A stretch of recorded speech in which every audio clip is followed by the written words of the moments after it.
So things look bad and your back's against the wall. Your whole existence seems fucking hopeless. You're feeling filthy as a dive bar bathroom stall.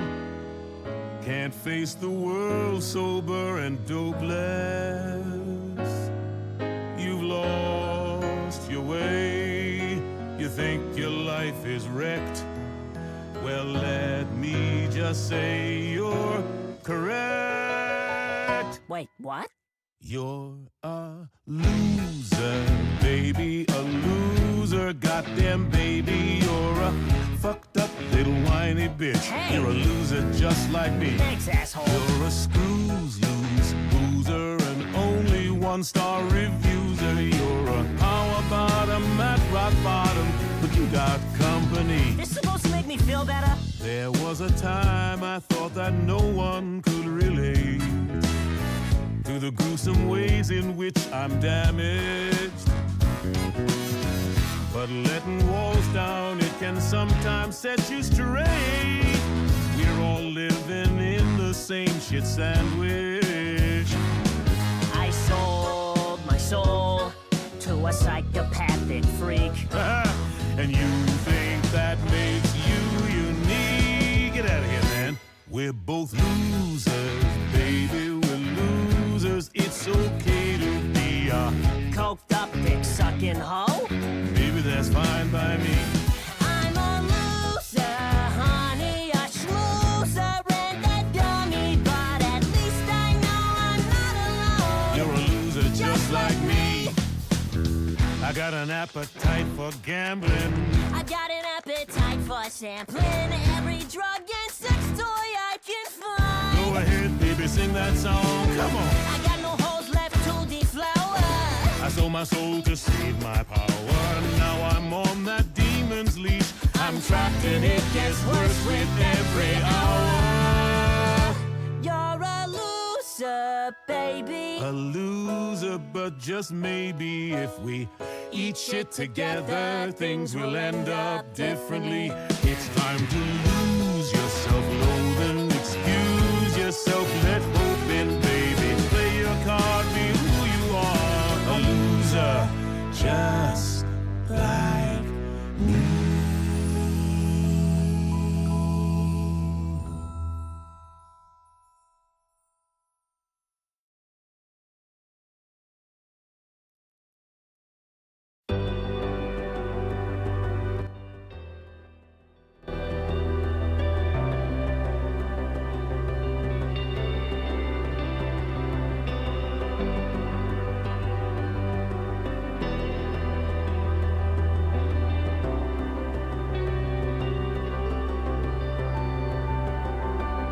Whispers falling silently drift on the wind, but I hear you on a journey. Now a memory fading from sight, but I see you unbroken. Promises we made so long ago. You're still here, unspoken. Requiem for a river of tears, flowing, winding toward eternal sea. And yet our hope remains, guiding, lighting the way. No time for morning rises on a land reborn from the ashes. Beneath the heavens to the sunset, blood red skies tranquil after the storm. Good evening, everyone. How's everyone doing tonight? I hope y'all having a wonderful Sunday evening, and I hope y'all are having a wonderful day so far. tonight we're going to be jumping back in with some Final Fantasy XIV Dawn Trail. So, without further ado, why don't we go ahead and jump on in. Probably should do my job quests for Pictomancer first. Since that I don't think I've done yet. I think I got my Pictomancer to 90 and then just said, okay, cool. But we'll see. So let's go ahead and log on into Final Fantasy. I'll go ahead and switch our game screen over.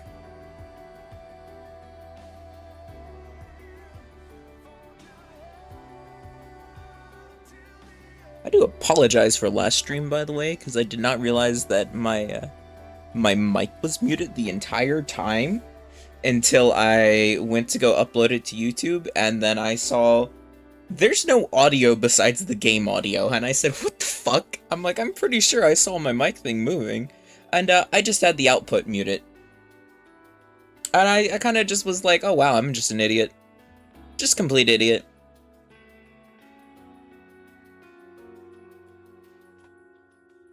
But nothing's new there.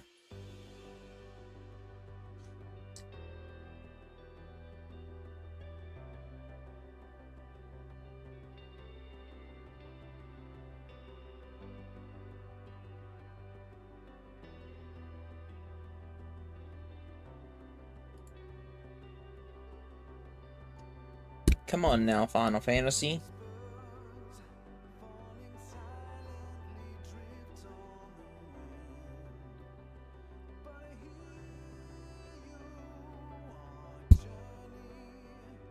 One day.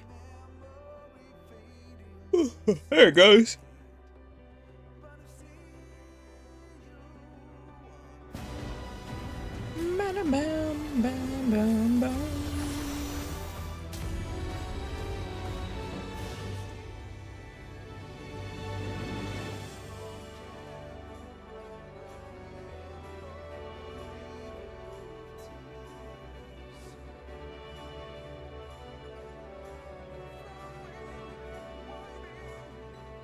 Go ahead and pause our music and we'll listen to Dawn Trail's music.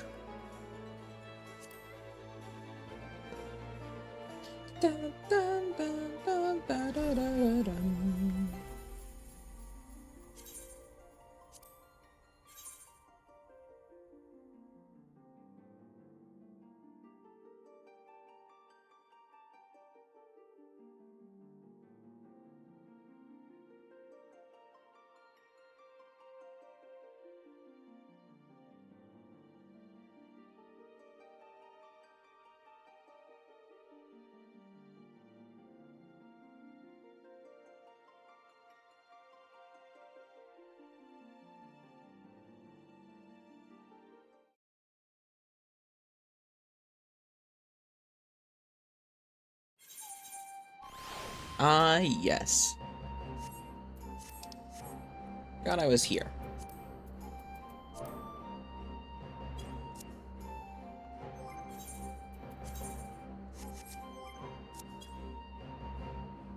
My Pictomancer's not on my bar.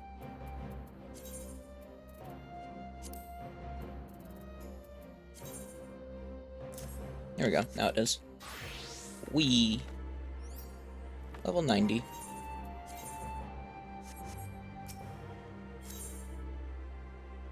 We're 30,000 now.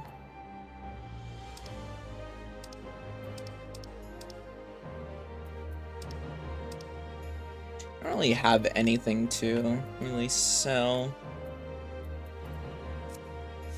Once we get more of the other stuff that we'll be able to. Gane.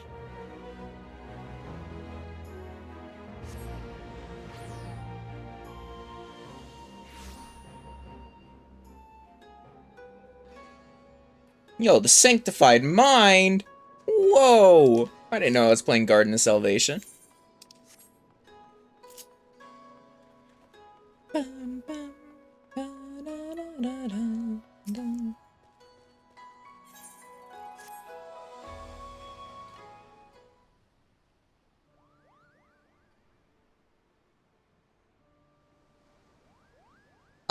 It's you, Kupo. What is it? I wanted to see how you were faring.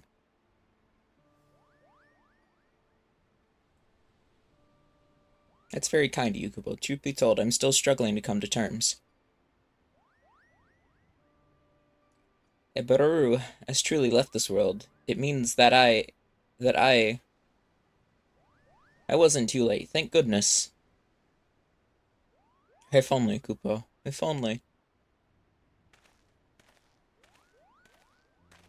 Oh, it's you, Mr. Art Dealer. What brings you back to us? I've concluded my business here and shall be returning to Ul'dah, but before I take ship, I wish to speak with you again. 'Tis plain your friend's fate weighs heavily on your mind. If you wish to know the truth for certainty, I should be glad to introduce someone who deals in information. You think this person would know what became of Baruru? Oh yes. This man makes it his business to know everyone else's in Ul'dah. At the very least, he should be able to tell if your friend yet lives. He also happens to owe me a favor. I shall personally ask him to assist you.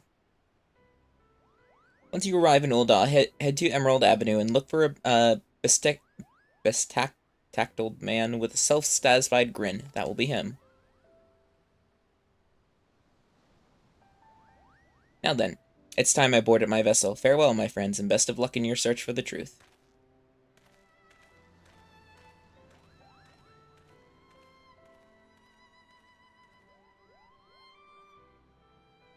I want to know, Scarlet, desperately, but at the same time I'm so scared, Kupo. If Baruru is really gone...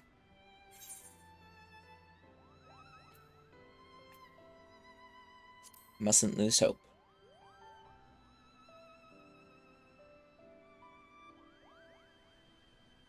Shining the light of hope for me, are you? You're in so much as a Pictomancer, thank you. With you at my side, I feel I can press on and face whatever comes. Alright, let's head to Ul'dah. We'll do it the same way as the journey here. You teleporting with me in a sack. Bye-bye.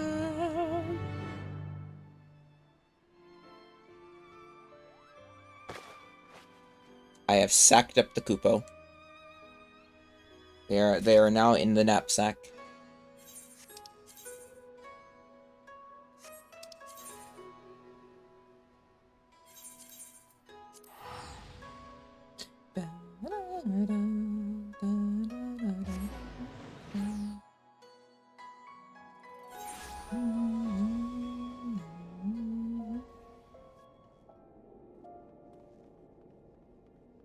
Ul'dah, I am back.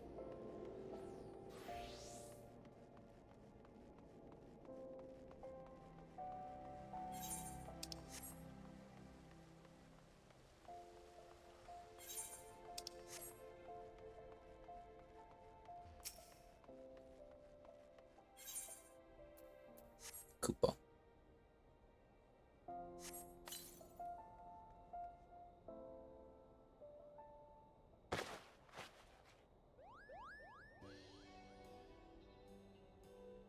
That was a lovely little nap, and just like that, we've arrived.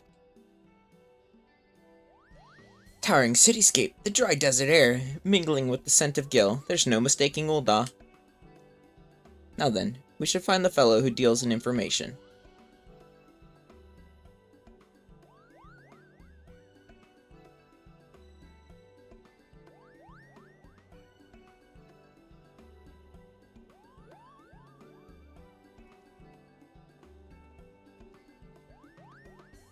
And I believe I have the bestacted.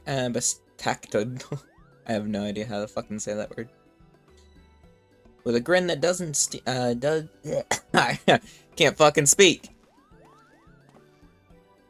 Well, if it ain't the pair the art dealer called about. You could tell who we are just like that. You really do know things. Aye, well that's true enough, but to be fair, I'd have to be blind as a bat to miss a Moogle traveling with the savior of the Bleeding Realm, and then some. I understand you're looking for a friend. That's right, her name is Baruru, and she was last seen in Ul'dah. If you know anything about what became of her, you must tell me. Don't get your palm in a twist. I'll oblige your burning curiosity. It was about a half a year's past that Baruru came to Ul'dah. She brought with her 8 of I can't fucking say his name, paintings, which she put up for sale. She sold the lot within a matter of weeks, and with the small fortune she made, she went and bought herself accommodations at the ossuary. No, that can't be right. Afraid it is, my furry friend. Now, it bears stressing that being entered in the city is not an inexpensive proposition, hardly surprising given the limited space what's left. But she made the donation to the Corsary up front and in full, an amount most folk never seen in their lifetimes. What did she do after that? That remains a mystery. Her room at the inn was found neat and tidy. You wouldn't have known she'd been there if not for some personal belongings left behind. Finding it a bit odd, the innkeeper called the Brassblades to investigate, but the evidence led them to conclude she was voluntarily missing, and likely dead by her own hand. Then Baruru is really gone. That's what they think, but who's to say, eh? There's only one way to be certain, I reckon.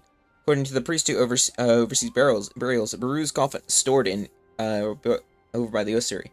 You have to open it up and see what's there or isn't with your own eyes. I'll go there at once. But you can't just go and open the coffins. And off he flies. You should go after him. Depending on what's waiting, he'll need support. If they never found her, then how could they have a body?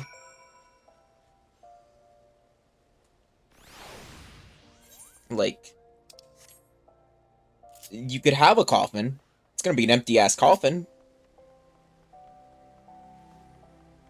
But if she went missing, and they never recovered a body, then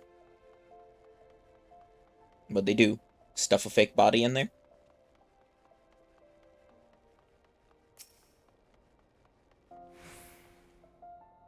Beg you, Kupo, it would only be a little peek. That does not make it any less defilement. We cannot allow you to disturb the dead. The priest says we can't check Baru's coffin. Please explain the situation to him. So that's the way of it. I'm not unsympathetic to your plight. A coffin may only be opened in exceptional circumstances and with the permission of the family, which you are not. I'm sorry, but I must ask you leave me in peace. I have my hands full with other pressing matters. Oh, and what matters might those be, if I may ask? In order to address the shortage of burial space in the city, we have been underway to expand burial chambers downwards. Alas, the excavators inadvertently unleashed a horde of zombies from an unmapped ruin, and it's fallen to me to deal with them. Sounds like another opportunity for Scarlet to put his Pictomancy up to work. Pictomancy, you mean the art created by the fabled Archon Realm, who roamed the land, lending aid to those of need? None other. The matter of the tomb can wait. Let's tend to these zombies first. I should be most grateful. The zombies have taken to prowling the excavation site in central Thanalan. Please see that those tormented souls finally know rest.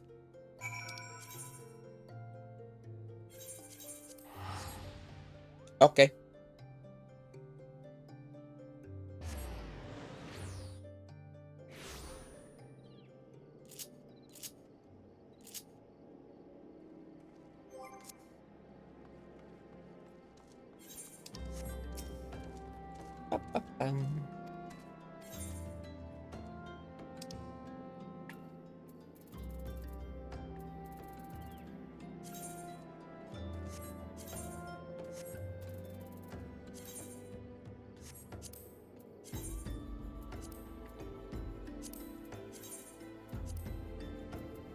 Clean my mailbox out.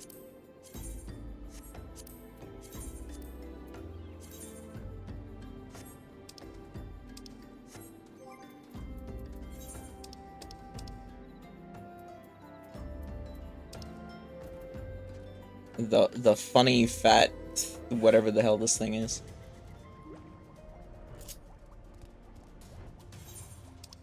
I'm going the wrong way.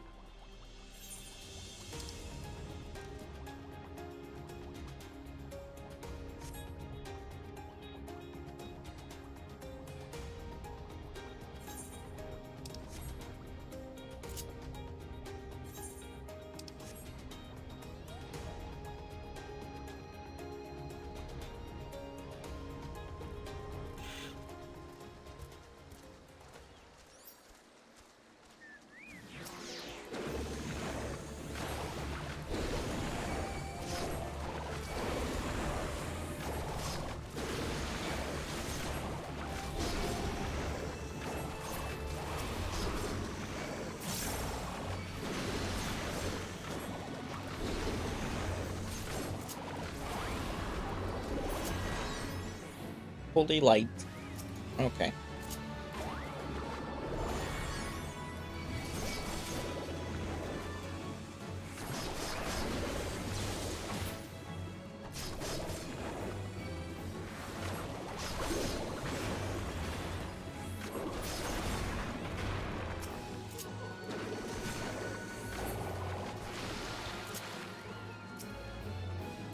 Common in black.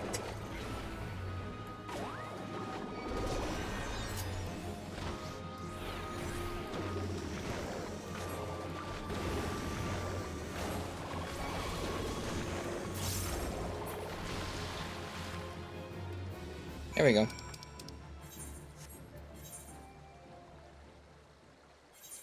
Now we go back.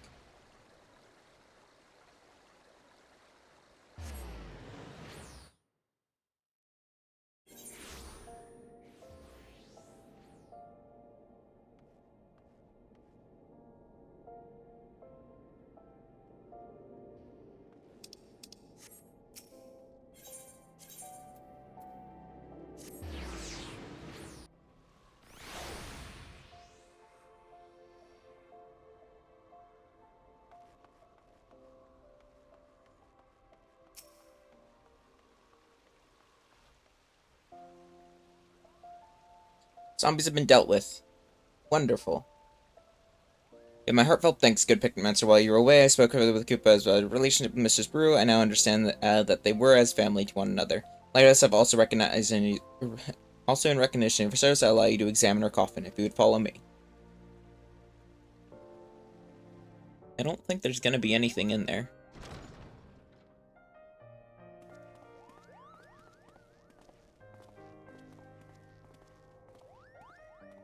It's probably just gonna be like a couple of her personal belongings or whatnot, because they never found a body.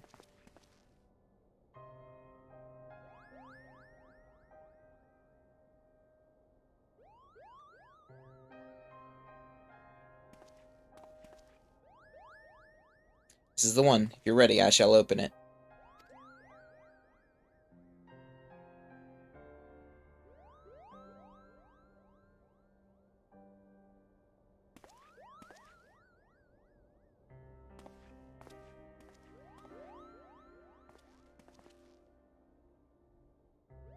Very well.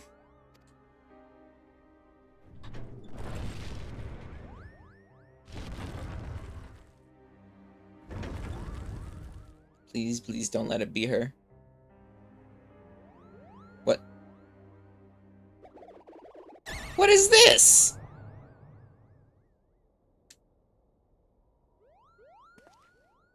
Like I said, empty coffin! A painting.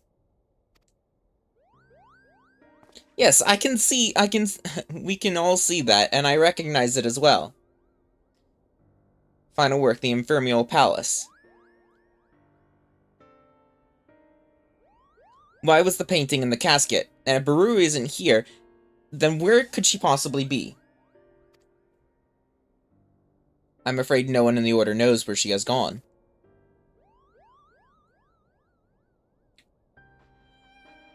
Several moons ago, Mistress Baru came to us unannounced.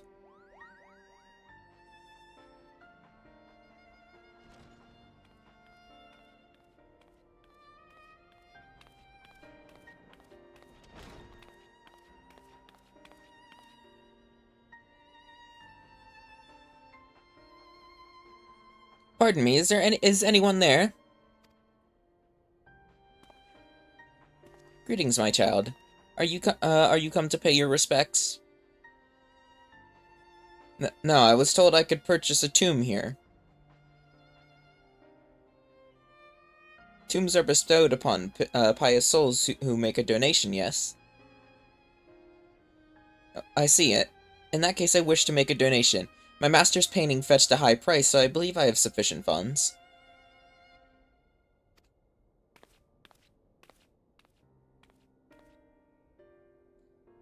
Would it be possible to have the tomb prepared immediately?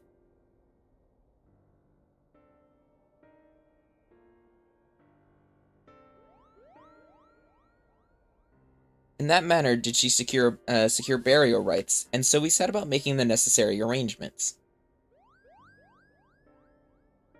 When all was in readiness, she requested a moment alone in the chamber, so I waited outside the entrance.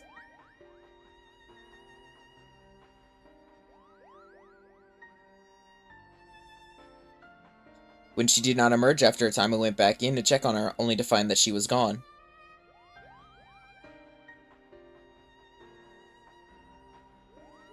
There was only this painting and a handwritten note instructing us to inter it. Are you saying Baru vanished into thin air?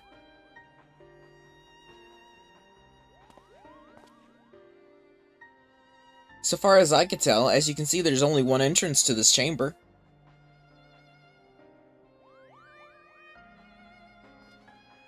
I organized a large-scale search, thinking she might have wandered into the lower levels or even those under excavation, yet still we found nothing.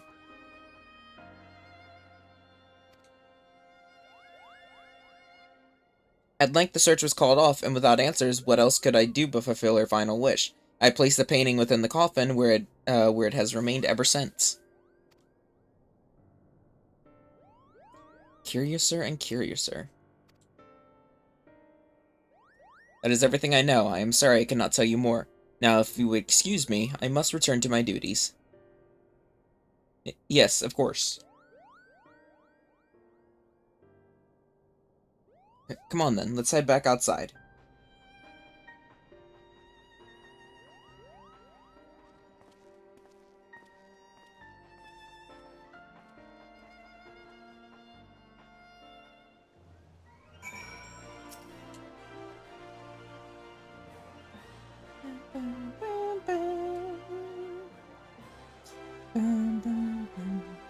Hearing Jocelyn's painting and vanishing without a trace, I'm not sure what to make of Baru's actions.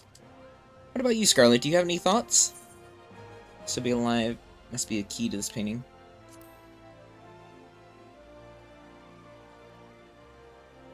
I hope so, Coco, because if the painting can't help us find answers, then I have no idea where we go from here. I suppose it's back to the search. If I'm going to take some time to ponder things and see if I can't think of any leads to pursue. Meanwhile, please continue to train. Think colorful thoughts, keep your brush arms supple, and come and find me when you feel your artist aura has grown further. Oh, that's the funny thing. It already has.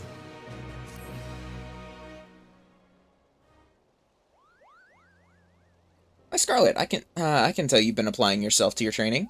Oh yes, the enigmatic aura of an accomplished artist is unmistakable. I'm put in mind of I still can't say his name, as he was in his prime. Now then, imagine a great big canvas that is yet to receive even a single drop of paint. That, unfortunately, is the state of my search for Baru. I couldn't find any new clues as to where her whereabouts, and I'm at a loss to what to do next. Consider my objective C, falling out in the first place.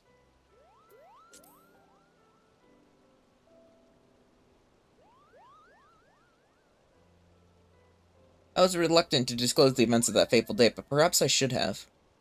Let us speak of the very root of our troubles, the argument that led Baru and I to go our separate ways. On that day, the two of us returned to Lim's Limensa after a journey, the first without his company. Old age and long years on the road had taken their toll, and we had made the difficult decision to leave him in the care of the sanatorium. With a smile on his face as he lay abed, he had wished us well on our coming adventure, and reminded Baru that she mustn't.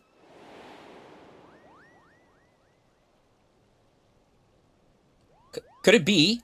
Yes, it must. It's become part of the painting. I don't blame you for being confused. I promise to make everything clear soon. You have been the best student I could have hoped for. You've trained diligently, aided those in need, and kept your promise to me. I can't rightly ask more of you, but for this thing I'm about to do, I'm afraid I must. I beg you, lend me your strength one last time. Huh?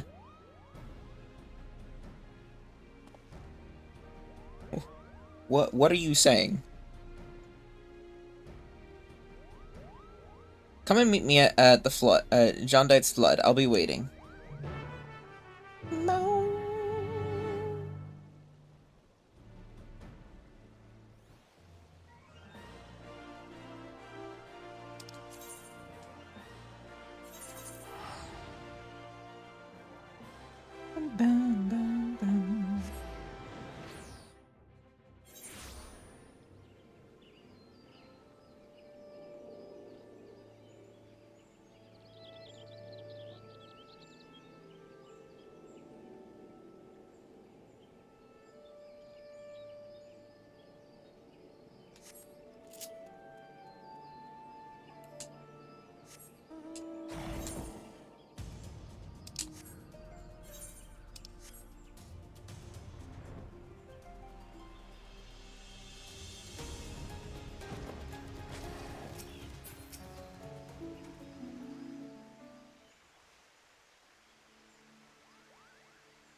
Hey, you are, Scarlet.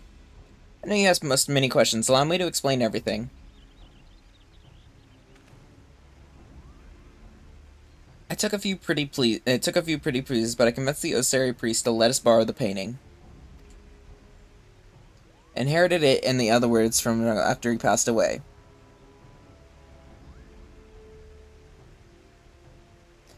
On the day of our argument, Baru and I had returned from our first journey together, as I said, but when we arrived at the Sanctorium to see how Jacqueline had fared in our absence, all that awaited us was a few of his paintings and personal belongings.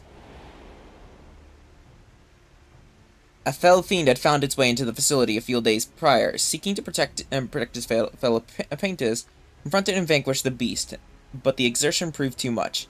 Baru and I were devastated. If only we had returned sooner, taken a quicker route, or not wasted as much time, might still be alive. Such thoughts tormented us. Rue took it hardest, for she had lost her only family. She clung to me and wept like a child with her doll. And I, in a moment of poor judgment, said something foolish. I told her that she needn't depend on me so, that she could stand on her own 2 feet as a pictomancer, and that she should.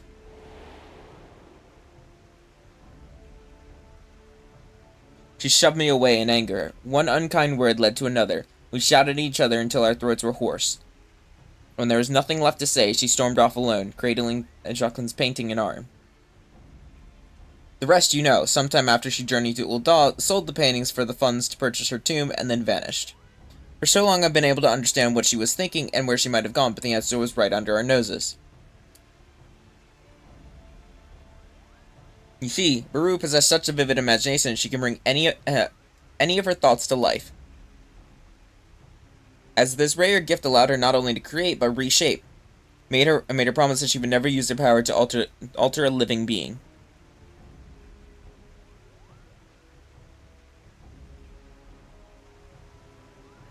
But in her grief, she did just that. She made herself one with this painting.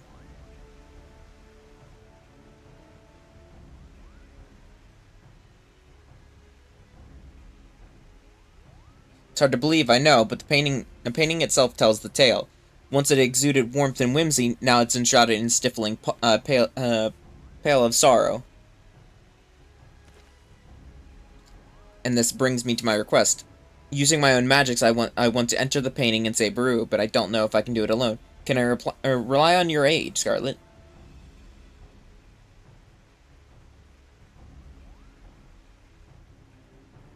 I'm in your debt. Be warned, the painting will be a world where one's imagination is made manifest. That's to say, anything can happen. So see to it that you are fully prepared.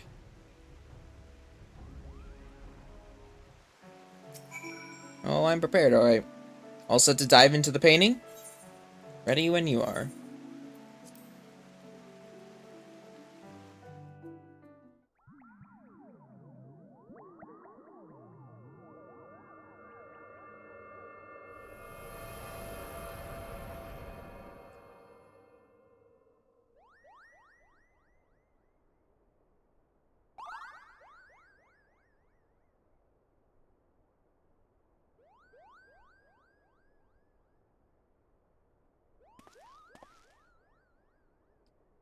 Looks like we made it.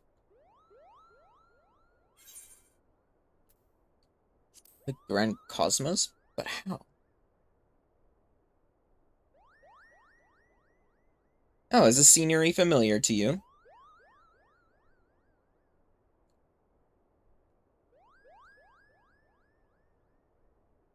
You've been to such a place in another world. The mere thought of it boggles the mind. As I recall, saw this opulent palace in a dream and was inspired to create it on a canvas. Perhaps his arcane affinities allowed him to visit worlds beyond our own in his sleep, or perhaps someone from that world sent him the vision. Regardless, we are undoubtedly within the painting. Must be here somewhere. Let's go.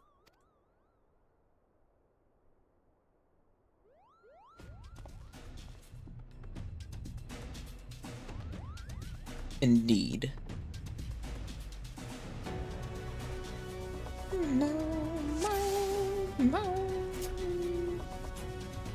So many paintings. I have a bad feeling about this.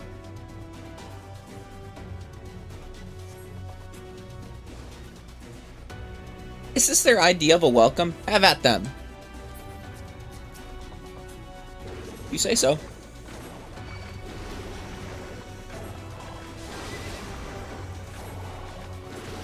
You can do it. How about... Let me just draw the mallet real quick and... Whack. Time to play whack-a-mole.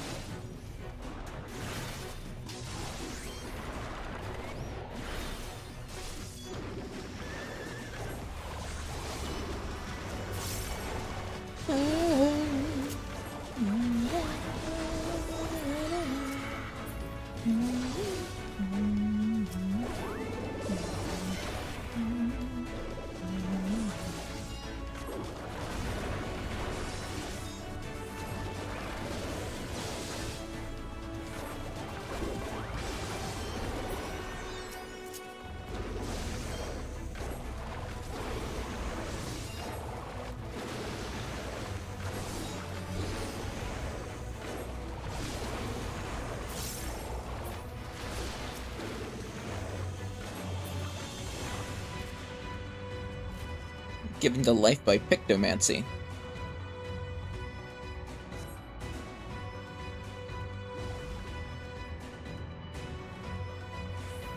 Encounter Griffin like that in Girabanya, be careful.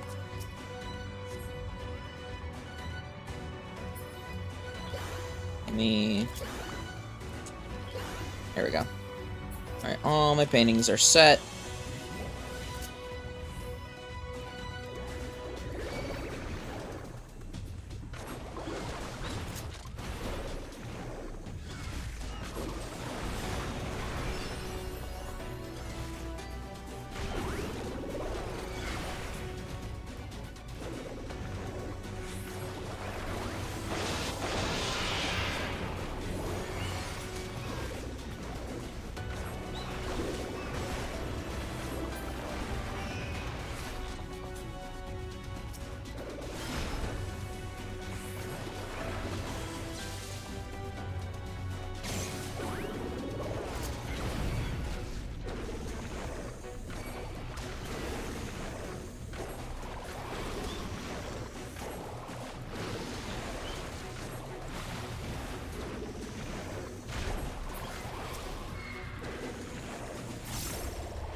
Lao?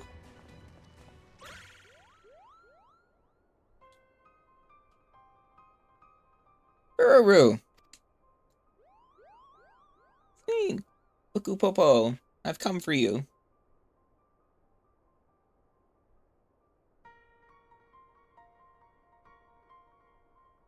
You've come? For me?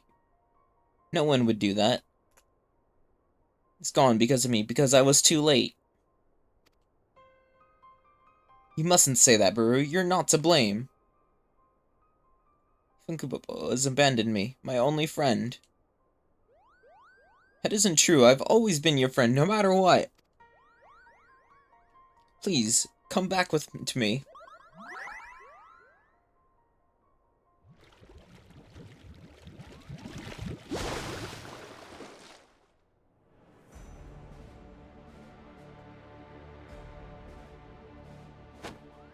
She belongs to me, and you have no place here.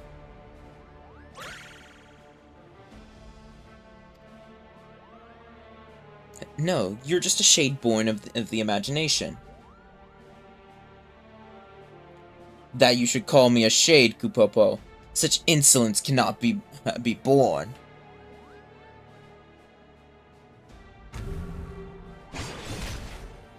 Wah!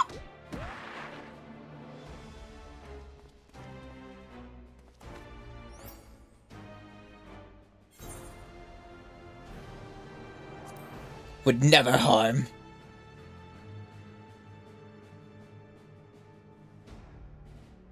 Pictomancer, one in possession of my soul crystal, no less.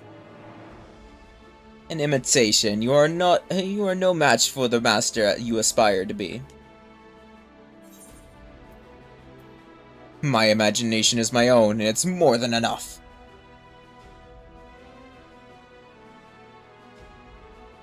Bold words, but you will soon be made to know the true power of Pictomancy.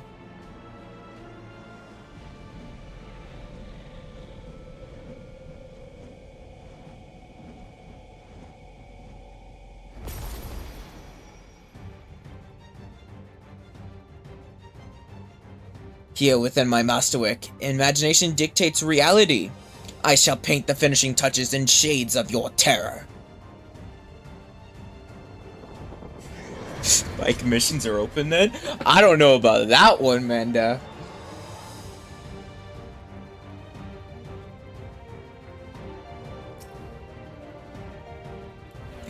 At all. Fire in red. Paint wings. Mug of the Ages. Time for hammer. The spin hammer. Spin to win hammer.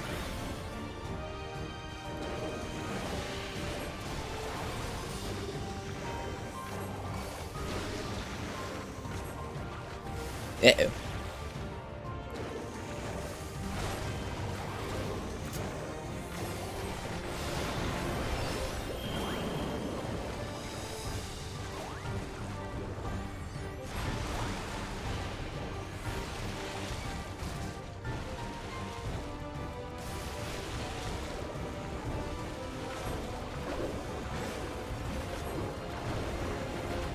I'm casting the 2. Oh, okay, I killed him. I died.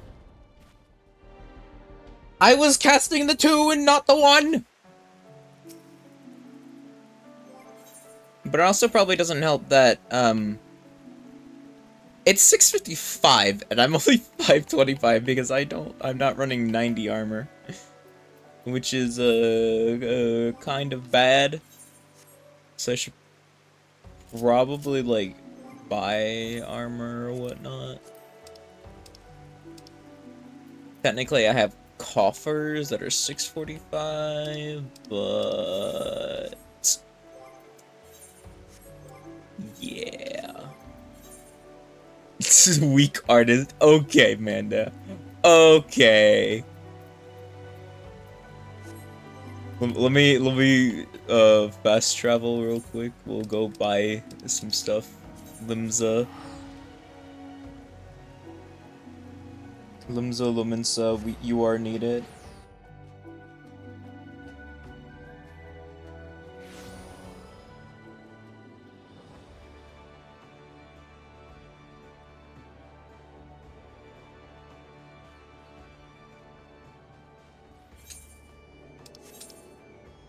Ah!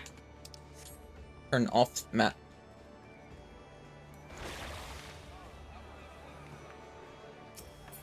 so many people here. Okay.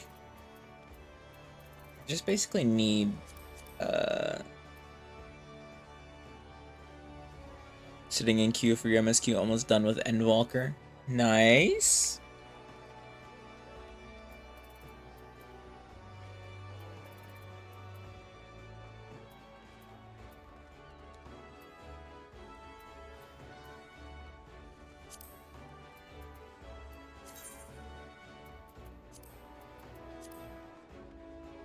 Horns.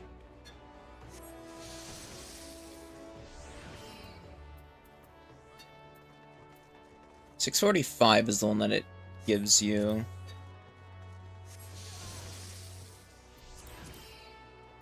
Which is all the snow cotton stuff. Okay. How much money do I have? 1 mil?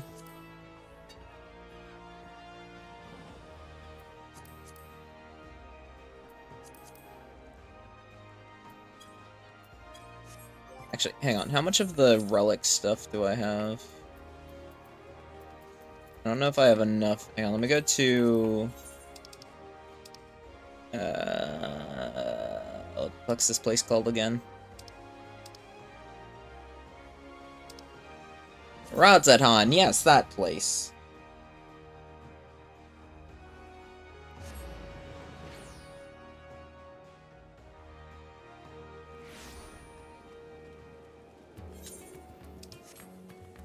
Okay. Is it this one over here, or is this the incorrect one? Appraiser. No, this is not the correct side.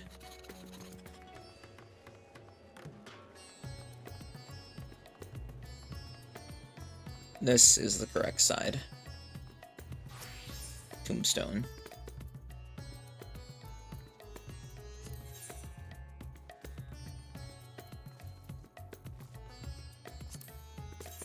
Augmented Avatar War Scythe.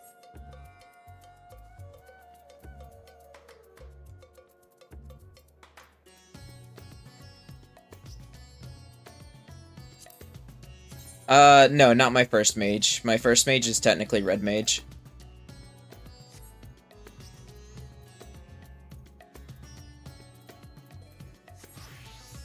Even though I think my red mage isn't even... Where's my red mage even at? Red mage is only level 80.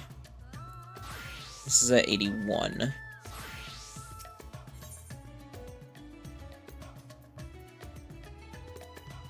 Six of magic. Yeah, this is all the stuff that I need. Okay. Okay, so currently I really need hands and legs. And I guess I technically need a new earring too, since I'm at 90. Wrist I also need. Okay. Wrist and rings.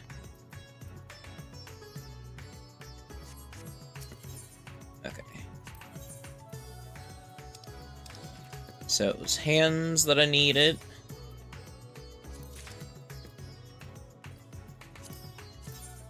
Legs.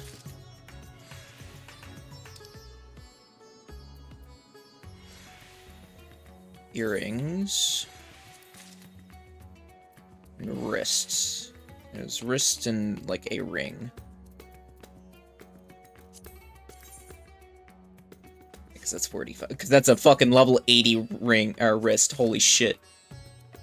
Okay, and then we get a ring. And I kind of just have to deal with the weapon. Okay.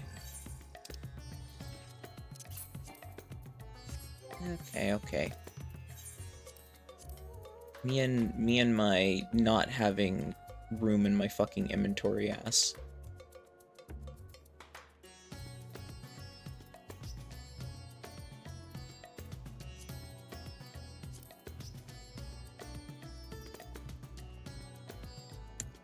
$45. This is 510. I don't need this then. Don't know why these are even in here. 640. Turn those to inventory. The Viper stuff can stay, because I'll eventually level that. Have room hands.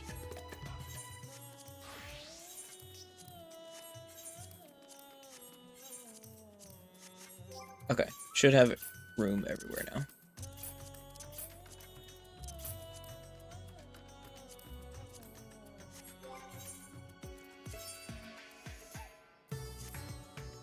$584.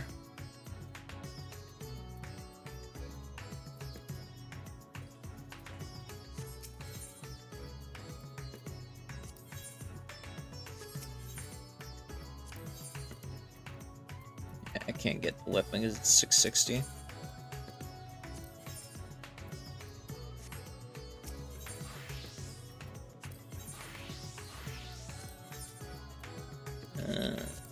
None of this is the correct stuff.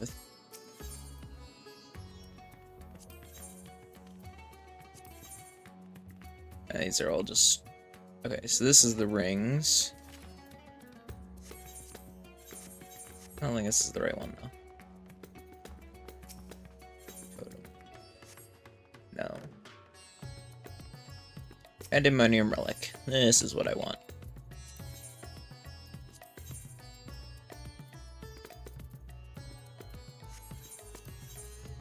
Actually, maybe it's not. Oh no, it's because I need to click unsung, not other thing. I'm dumb. I think, right? Yes. There we go. Okay, here's the rest of my stuff. Okay. This is why we kept some of this shit. Okay. So we can get another ring. Or we can get a necklace, technically. Oh wait, never mind. I have 5 of these fucking things, so never mind. I can actually just buy whatever the fuck I need. Okay, so necklace. And the other ring. Okay. I do need shoes. Okay. Got the gloves. Do I need body? Yes, I do need body. And I do need help. Okay. Boom.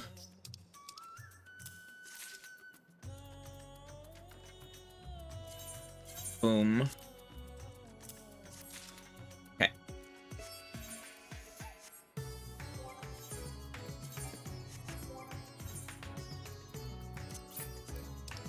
Whip. Whip.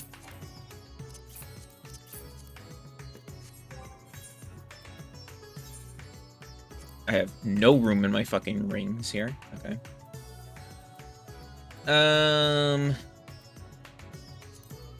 Turn to inventory. These are my 2 better ones. Yeah. Okay, return to inventory. Return to inventory.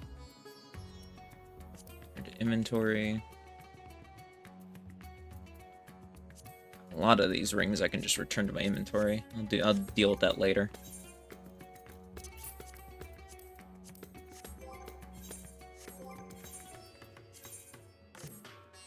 There we go.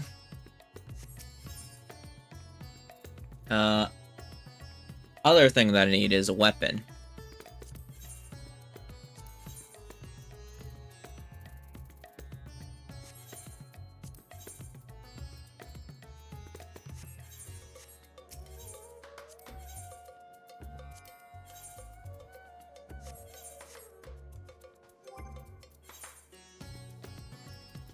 Don't think I can get a weapon though, because I think you need I think you need like 5 for like a weapon or something like that, if I remember correctly.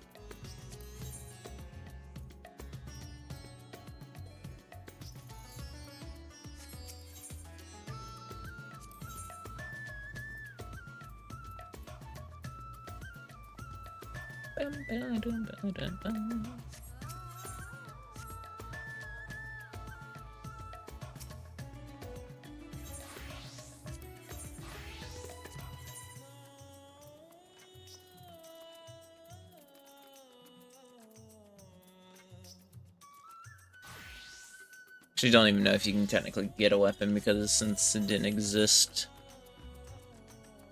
May have to buy one with Gil.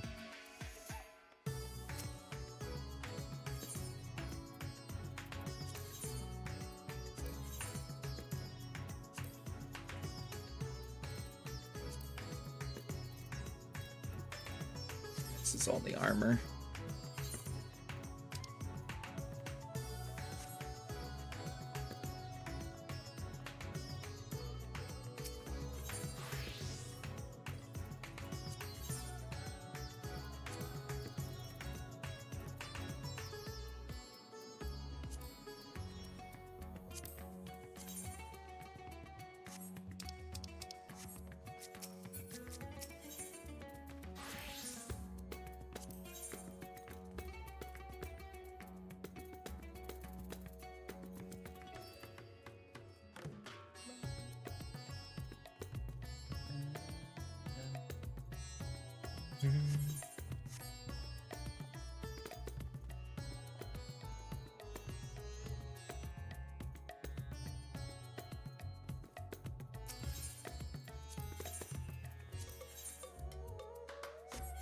Okay.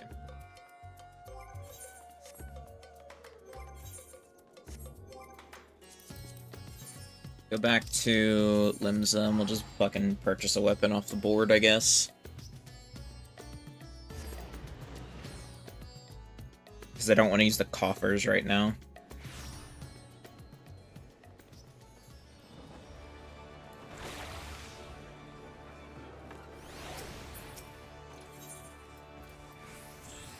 One Pictomancer arm, please. Damn, 66,000? Shit. I don't like that, but that's fine.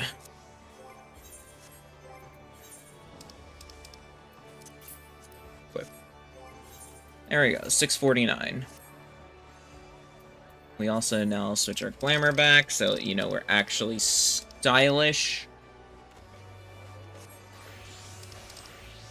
I don't like this brush.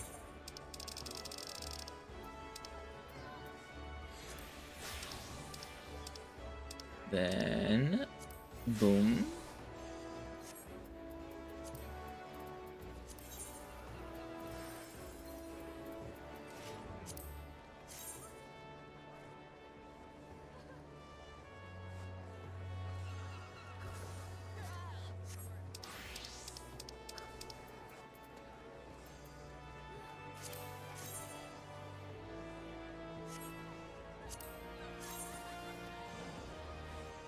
Yeah, these are the ones, the Historian gloves. Boom. There we go. Okay. Let's go back.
We.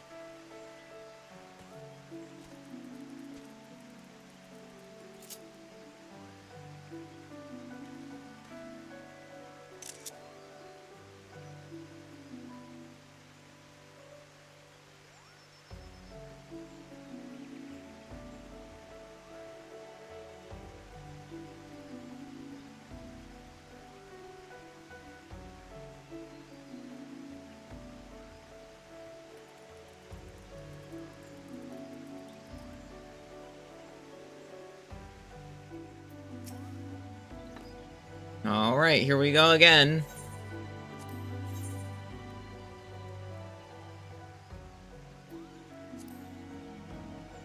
still a little bit below the item level, but it's fine.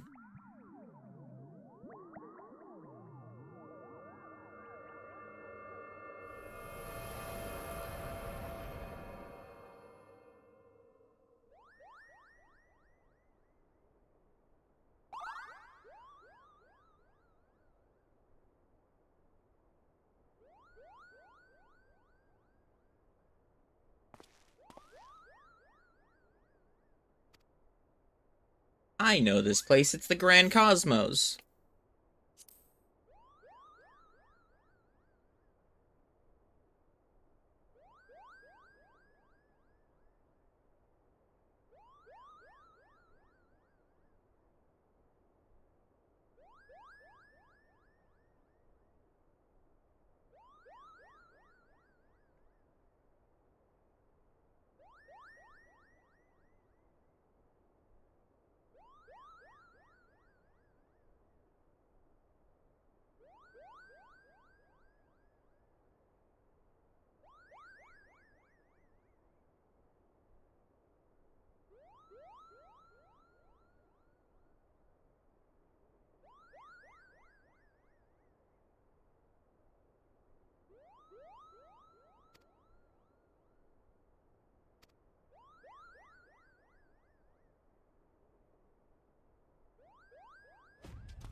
Here we go again.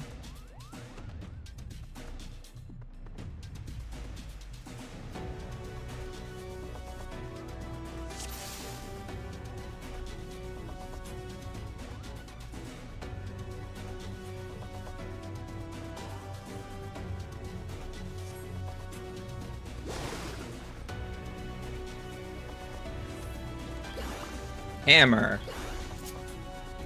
The Koopa thing, and stars.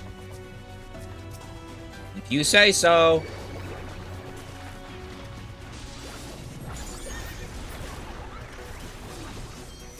Oh man, look at so much more damage that we're doing. Holy shit, it's crazy.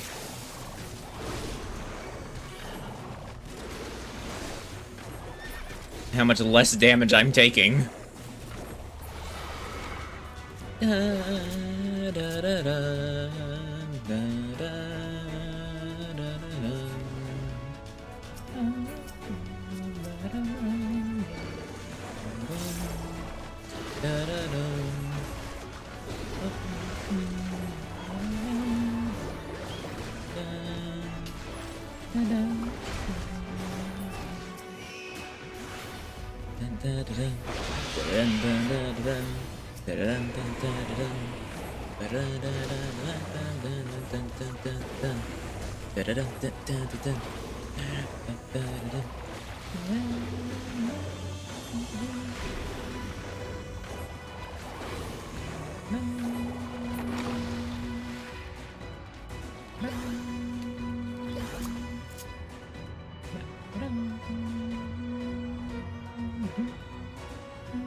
Here we go again.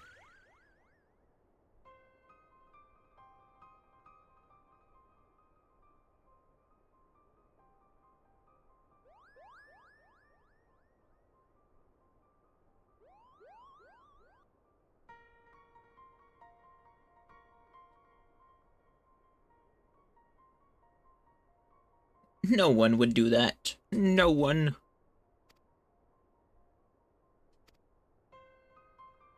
No, I'm the one to blame.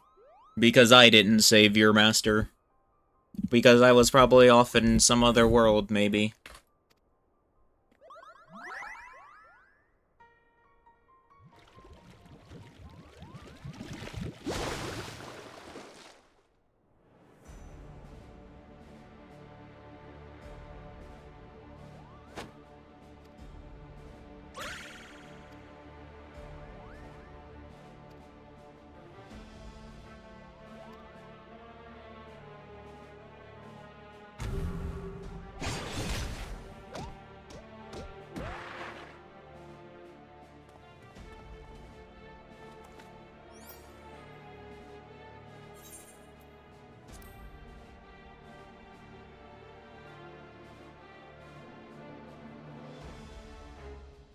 Gamatsa.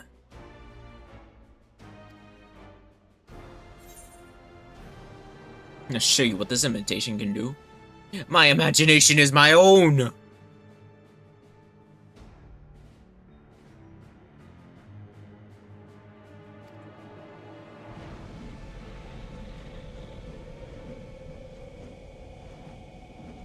Yeah, you go from like a semi-okay to whatever the fuck that is. Man got rid of his fucking jaw. He also has tendrils. Like, why?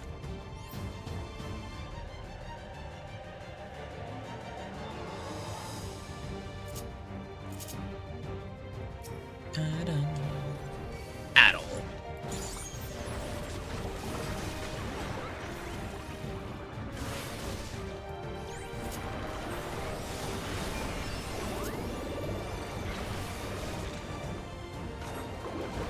Blizzard and cyan, stone and yellow, thunder and magenta. How about a little swift cast into giant hammer?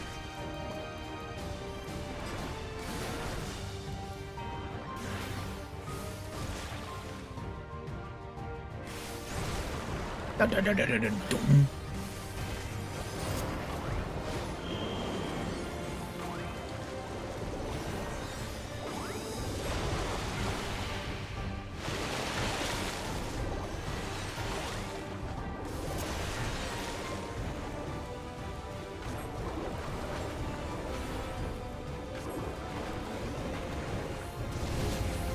You think your blazing red scares me?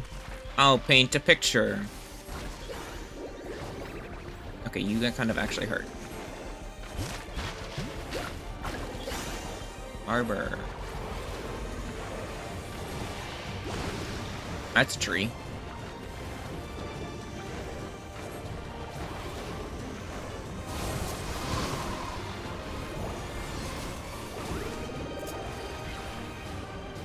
Oh, shit.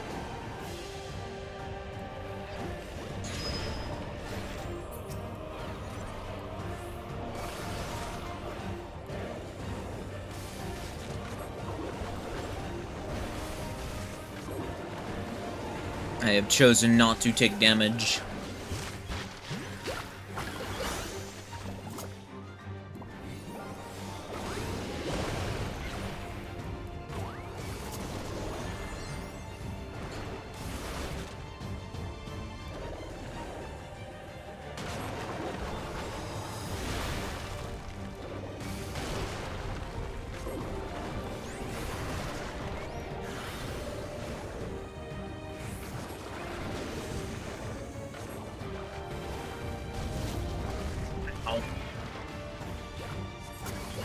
Kind of hard casted that. I'll hard cast this too. I'm casting that by hand again.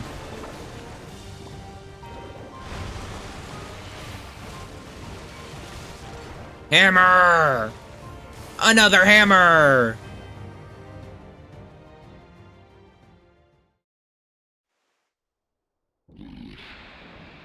Yeah, get fucked. I smashed your ass with a hammer.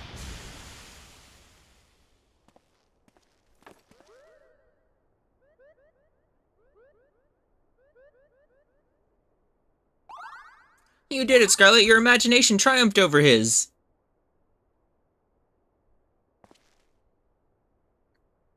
I did, in fact, very much did. Baru, wake up, Baru.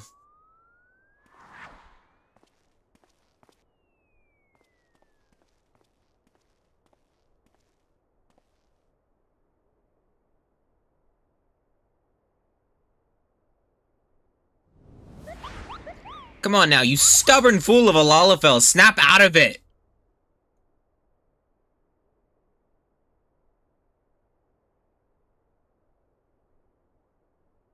Kupopo, what are you doing here?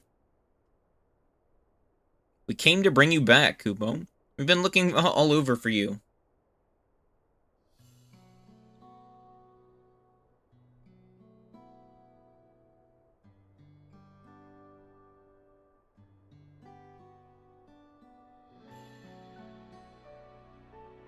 Never thought that anyone would come after me in the painting.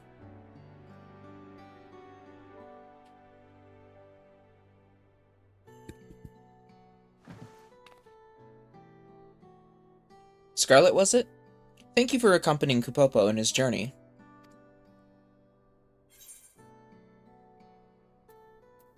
It's a Pectomentor's duty to help others.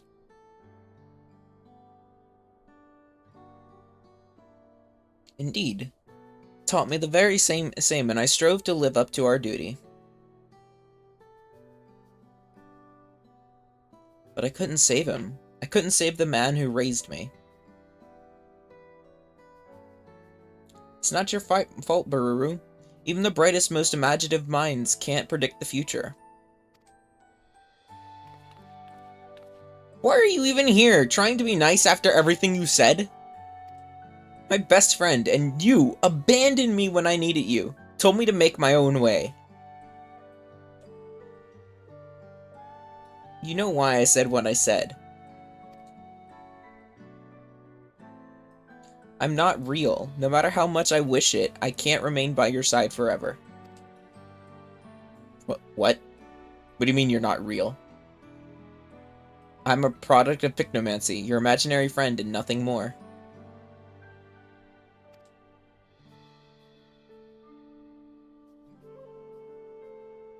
It isn't uncommon for children to have imaginary friends. They create us in their minds to help cope with their struggles.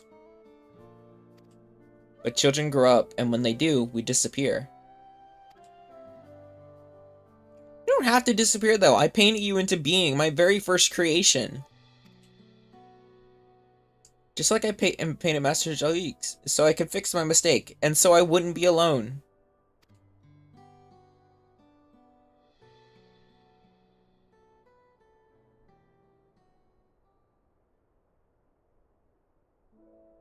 Pictomancers can do wonderful things. By bringing our imagination to life, we bring hope to those in need.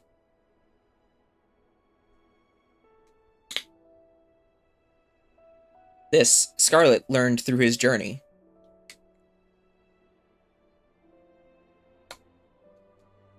And so did you, Bururu. I only learned how to paint hammers and smash. But no matter how harsh reality may be, a Pictomancer isn't meant to paint over it. Rather than escape reality, we're meant to give people the courage to face it. But how can I when those who mattered most to me are gone?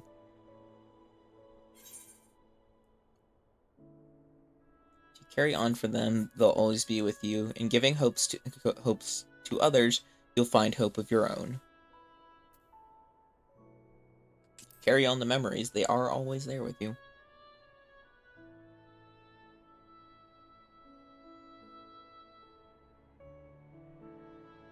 Carry on as Pictomancer? Perhaps I can find the strength to stand on my own, by holding them in my heart.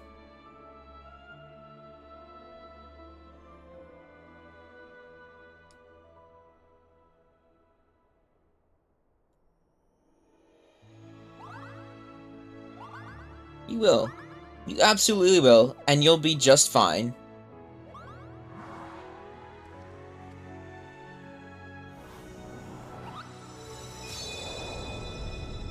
Safe in that knowledge, I can now take my leave.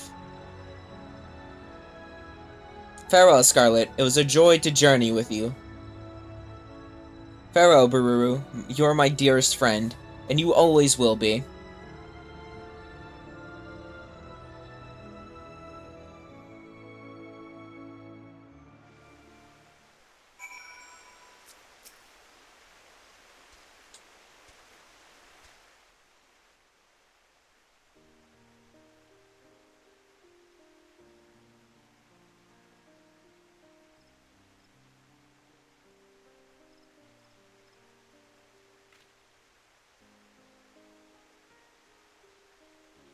Scarlet? I'm sorry for all the trouble I've caused. Thank you for helping Kupopo to find and save me. When he faded away, a warm and comforting aether flowed into my body. The magic I had used to create him, I think. In that instant, the moment and memories he shared with you became mine.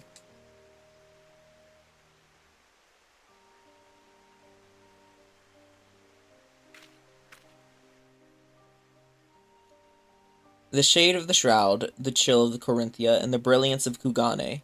The two of you traveled far.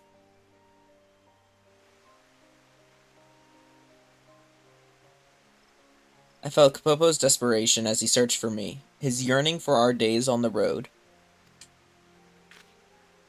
and his happiness at having found a friend in you. But what of you, Scarlet? How did you find the journey? I'm not a fucking Lalafell! I enjoyed training with him. Picnomancer was a wonderful travel companion. It was hard keeping up. Wonderful travel companion.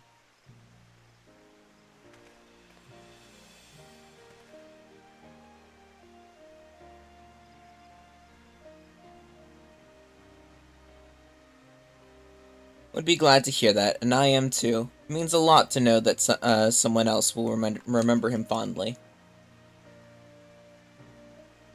I solved my first Moogle here, you know? The way it danced through the air, so full of life and joy. What child wouldn't have wanted that as a friend? I could create him again, recall the feeling and imagine and paint him anew. But I won't, because as the two of you taught me, painting isn't the end.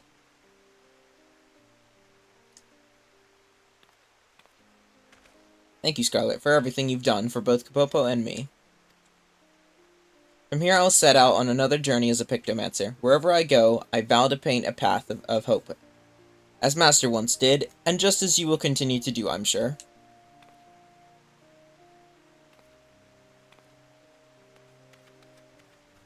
See ya.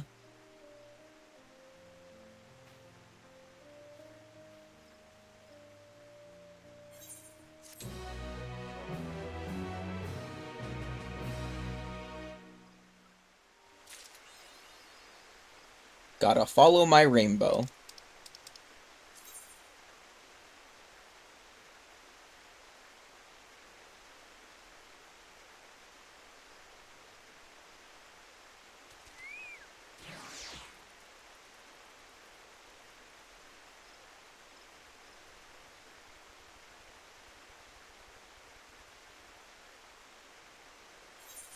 Alright. Now we go play actual not Stormblood. I was about to say Stormblood. I don't know why I was saying that.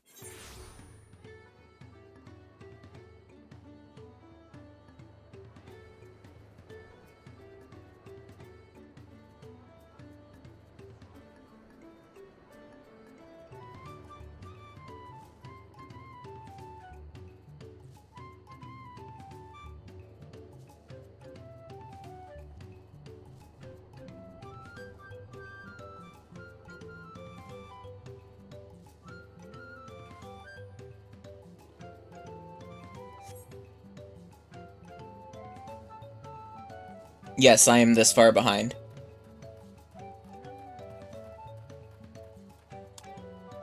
I played a little bit through it as Reaper, and then said, I want to do this as Pictomancer. And so I went on a journey to level Pictomancer.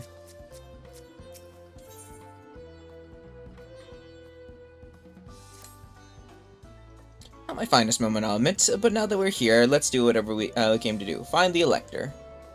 Allow me to propose a strategy then. Krile, Alize, and I will speak with the merchants. Muklamant, you and Erneville might try approaching travelers and passerbys.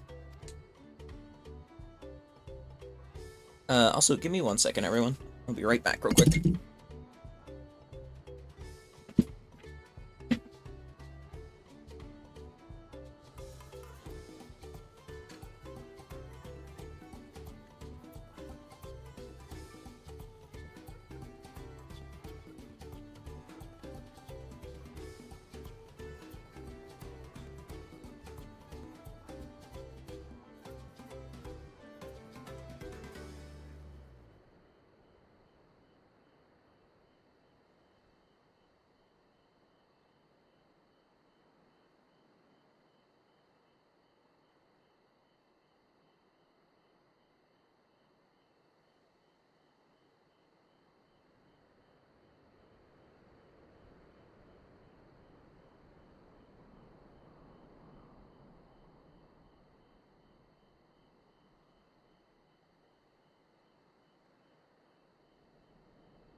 I am back, everyone.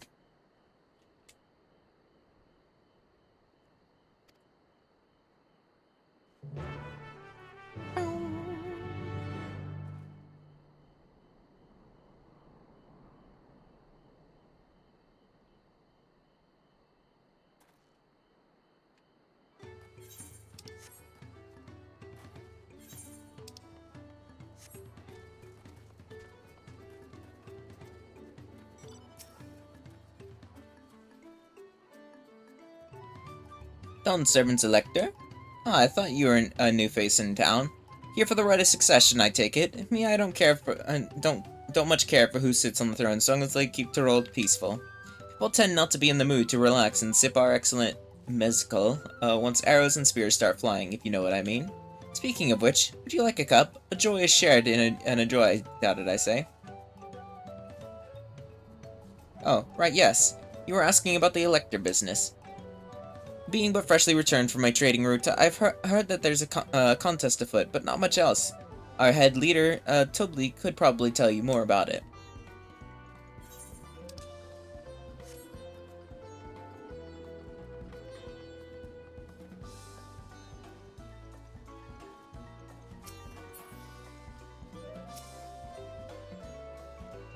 Lecter? Oh yes, I've heard about the I've heard all about the right of succession. They're looking to put a new ruler on the throne, eh? Personally, I'm rooting for Zoral-Ja. If the first promise wins, he'll look to expand our sphere of influence. That means access to more resources and more customers. And the 1,000 columns, potentially. So many new trading opportunities to spread happiness far and wide. Others have been coming around to my way of thinking, so I've been crafting goods inspired by the resilient sun. Would you care to purchase something? No. No, I would not. Very well. You said you wanted to know about the Elector. I could help you, but I won't. I can tell you're no supporter of Zoral-Ja or his policies. Alright, bucko.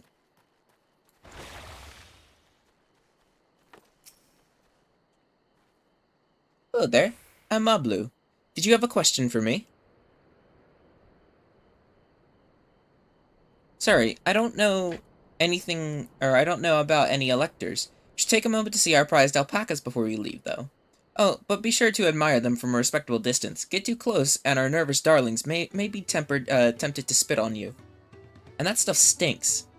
Happened to a visitor buying not so long ago. Tubli, that's the head rancher. Was so mad at me for not giving a proper warning. No one makes a mistake without Tobli noticing. He knows everything that happens in this ranch.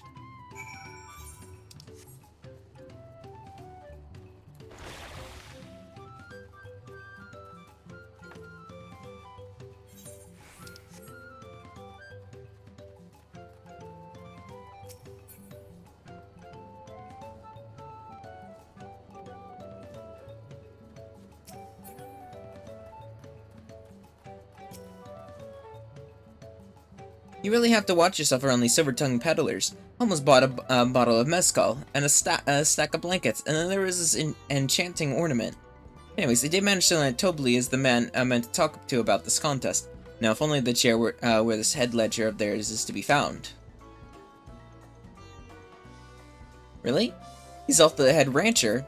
Well, the alpaca ranch is not too far from here. Say we pay it a visit before the others return. Now I walk all the way back down there? What the fuck?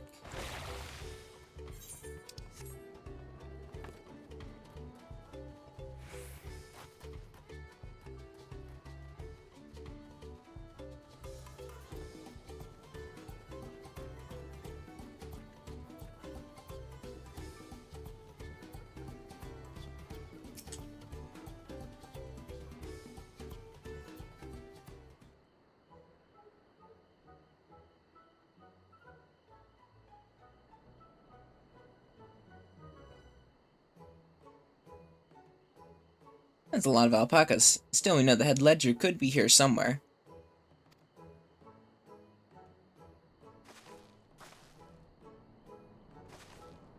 Can't let fear deter me.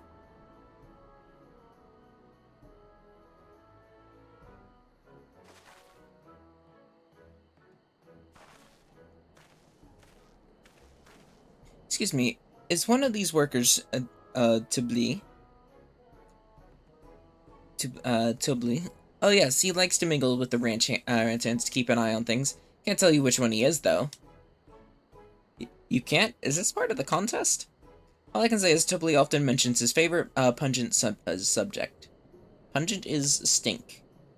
Ah, so it's like a game. Easy enough, all I have to do is offer Tubli a deal he can't ignore. No problem. I don't think my purse is deep enough to pay everyone we think might be. Meet back here to share our impressions.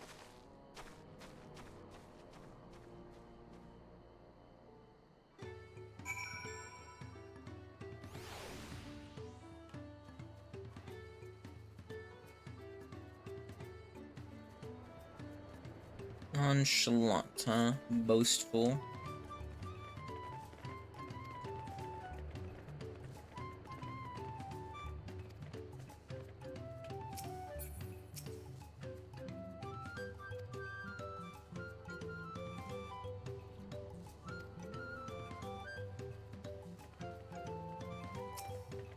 It's probably just Mablu.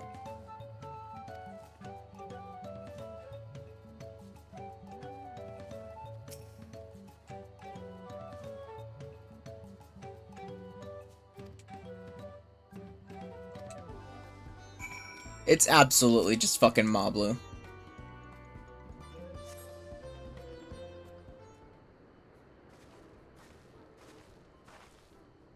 So you're both done with our interrogations. I wouldn't have called them interrogations. So who do you think it is? I have my suspicion, but let's hear your pick. None of these! I'll go with the diligent.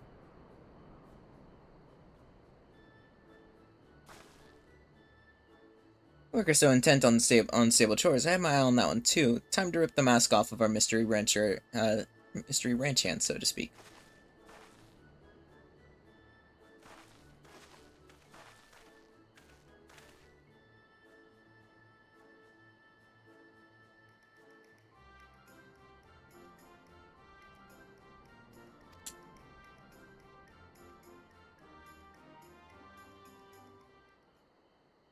An offer I'd gladly accept.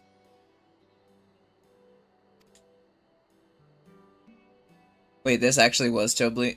Wow, okay. What was the point of me speaking to the other one then?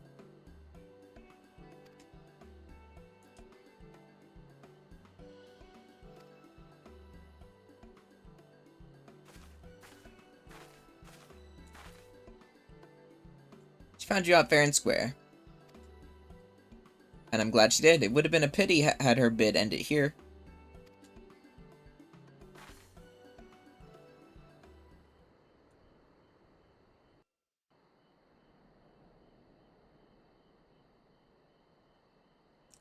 Deducing the Dunservant Elector was the first step of the feat.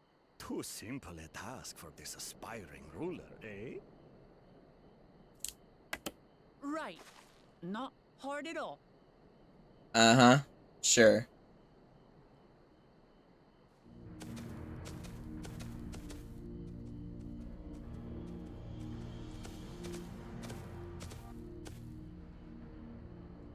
Zorolcha.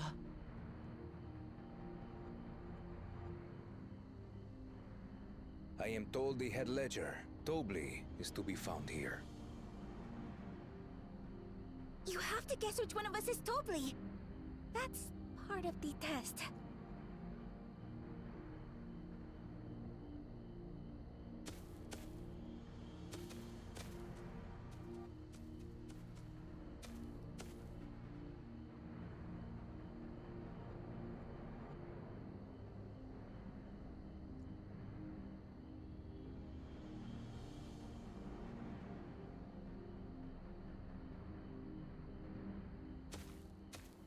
You're Tobli. Without even asking a single question. Very impressive. He literally watched the dude's eye. With that amusing prologue out of the way, we can proceed to the actual challenge. Per the Dawn Servant's instructions, I was free to devise any manner of feat. I considered a number of possibilities in the 10th column. But I think I have a good one.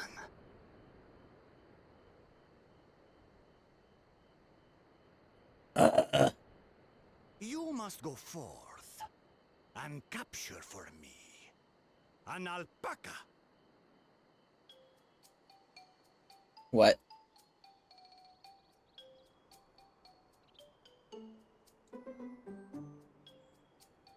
While I've not had the best experiences with alpacas, aren't they generally docile creatures? That doesn't sound like much of a challenge.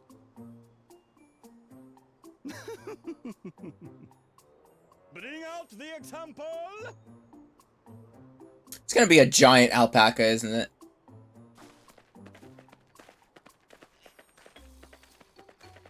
That's not giant.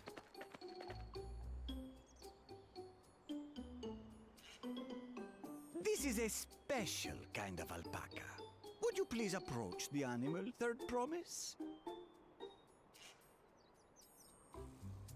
Who? Me? Well, it should stay calm if I stay calm, right? That's what Erinville said.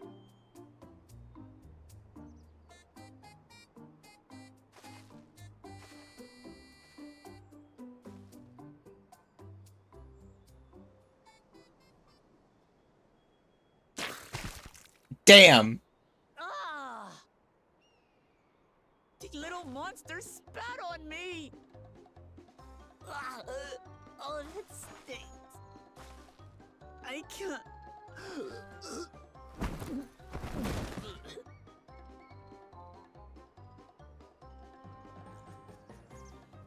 Alpacas are paradoxical creatures, being both extremely curious and extremely cowardly. Press your luck when they're frightened, and you'll get a face full of spit, as you've all just witnessed. Has an awful stench, their expectoration. The globs contain half-digested food, you see, making it an effective deterrent against perceived threats. Wild Valley breed like this one are especially timid and can therefore be quick to lash out. They're also especially hardy. Indeed. We take the rugged wild alpacas and breed them with our gentle domesticated stock. This produces the strong but biddable pack animals prized by our traveling merchants.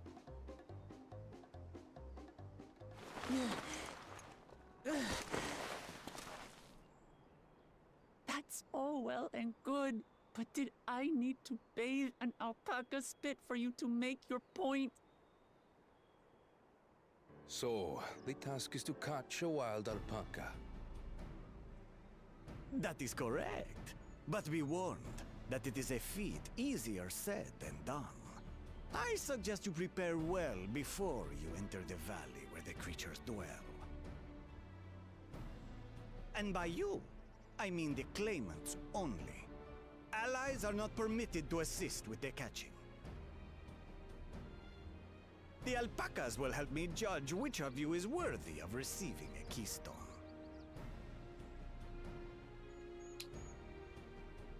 So I'm to chase down a fluffy, spitting demon, and that somehow proves I'm fit to rule? As I said, the Dawn Servant granted me the freedom to decide my challenge. And when you reach the end of the rite, I dare say you will understand why I chose what I chose.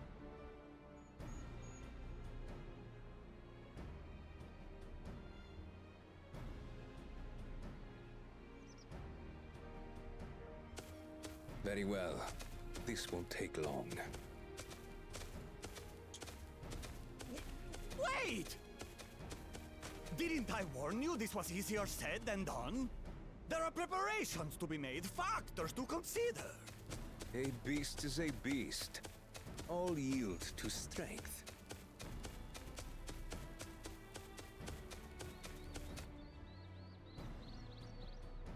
I mean, on one hand, he's got a point. So far, this experience has done absolutely nothing to improve my opinion of alpacas.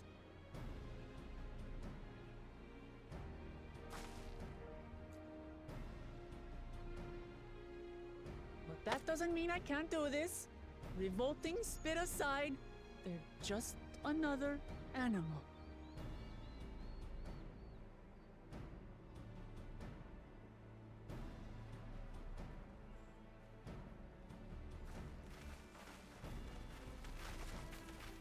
Are you all right, Orclamart? We thought we heard you scream. The third promise does not scream. It was more of a startled yelp.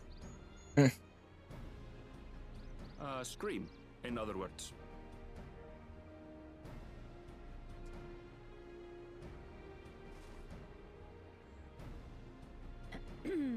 Did you find the Elector? Oh, we certainly did.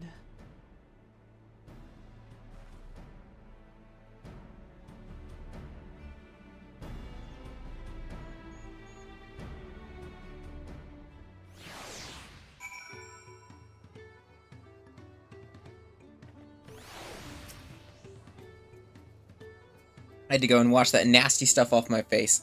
I think I got all of it. But would you mind taking a sniff for me just to make sure? The stench has ruined my sense of smell. Hey, I saw that look.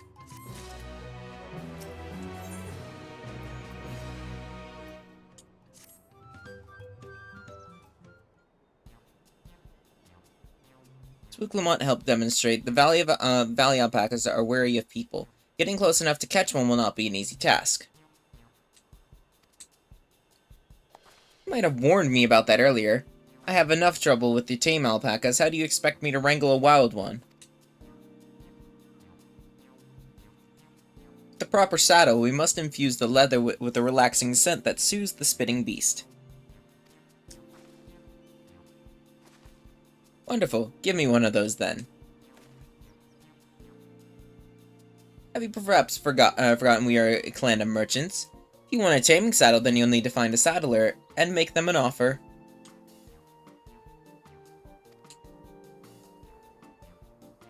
They don't come cheap, of course. Crafting a saddle will cost you the equivalent of 10 pel, in the 1,000 columns. I mean, 10,000 pel? I don't have that kind of coin. Converting to gil, it comes around to around 1 million or so. Perhaps if we all pitch in. No. This is my feat to accomplish. Wouldn't feel right about having others pay the cost. I'll find the money somehow.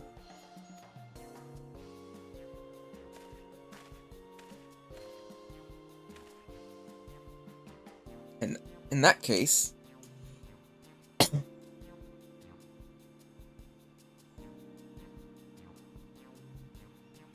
The basket of wool is worth the sum you paid me earlier. 1 pel in the 100th column. Beginning with the wool, you can trade for even more valuable goods until you have something sustainable to bargain with for the saddle. That's a nice gesture, but you think I can turn 100 pel into 1 million? That's 10,000 times more.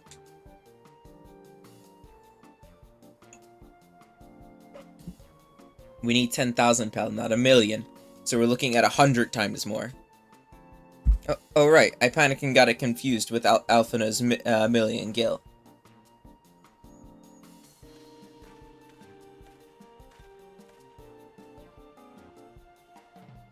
I'm not so sure about this trading idea. You were almost talked into buying a cloak you didn't need mere moments after you arrived. But I just... I hate it when you're right. Then let me help you with your deal making. Oh, hello again, Mablu. I work here as a ranch hand, but I've also learned a lot about the peddler profession. It's alright if I aid them now, yes? I guided the claimants towards the first step of the feat like you asked. As long as Lamont goes alone to capture a alpaca, she is free to accept assistance from whoever she likes. Hooray, let's see about getting you that saddle then, third promise. I don't know why you made your offer, but I could use an ally with a beak for bargains. Welcome aboard, Mablu. Should the rest of us stay behind, perhaps? Maybe it'd be easier to haggle over prices without so many voices chiming in. Yes, stay here and pitch in with the ranch work. With Mablu gone, I'll need the extra hands to tend to the alpacas.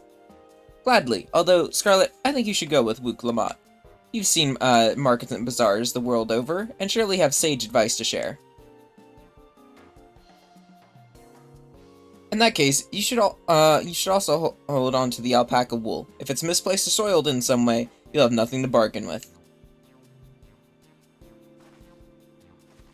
As if I'd do such a thing, but I'll leave the wool with Scarlet anyways. The better to keep my hands free.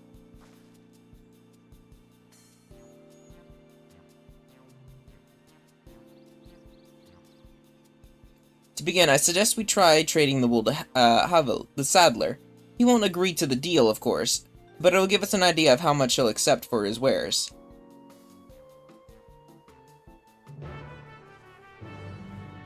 I don't know, maybe we should have just had Estinian do the trading, because Estinian definitely has a great mind for trading gil and money.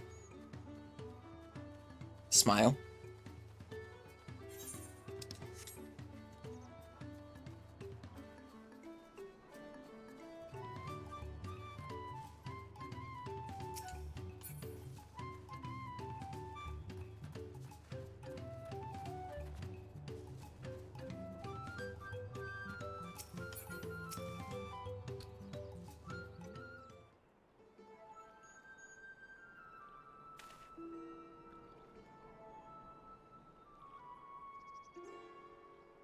Something I can do for you?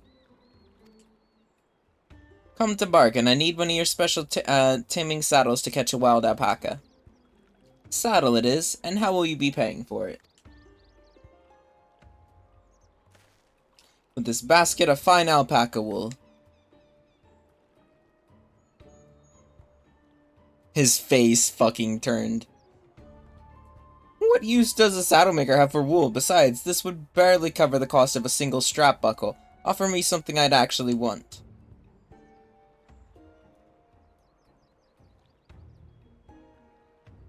What might that be? Mezcal.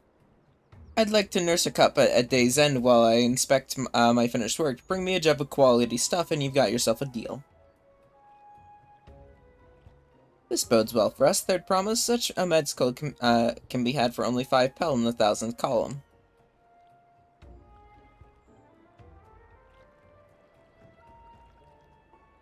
Hold on, did you say third promise? Then my offer has changed. The saddle is going to cost you a jug of premium mezcal.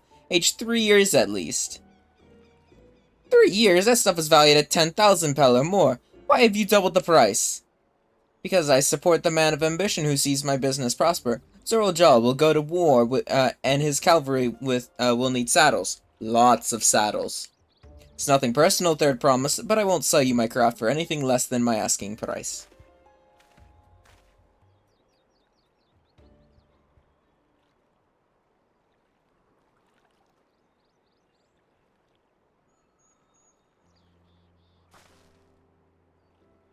I'd say I blame him.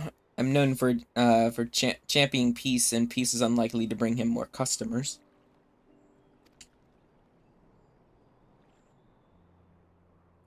Those of our grandparents' generations remember the dark days when the clans were at war. Many of these Pelu pray for your victory, Wook Lamont. The younger ones, though, to them, strife and bloodshed are as children's stories. They think themselves safe from these horrors and take the peace we now enjoy for granted. Still, others are unsatisfied with this quiet prosperity and crave the future the second promise envisions. They've become obsessed with innovations that have made trade swift and easy. Then you have those like Havel who convinced the first promise plan for conquest will afford them opportunities for great profit. But what about you, Mablu? Aren't you of the younger generation? At least a year or two younger than me, I'd say. Oh, I was raised on the old tales. I've memorized the accounts of what it was like when the Yokoi ruled our village. That's why I offered to help. I want you to become Dawn's servant, to keep our nation from going back to the way it was. Well then, I guess I better make sure that I win the contest. But the type of mezcal. Weren't we expecting to need 10,000 pel from the onset? Nothing's changed, we just need to get on with it. May not have a head for trade or the stomach for alpacas, but I won't give up with the peace of Tuluya on the line. And neither will I. We will make you Dawn's servant.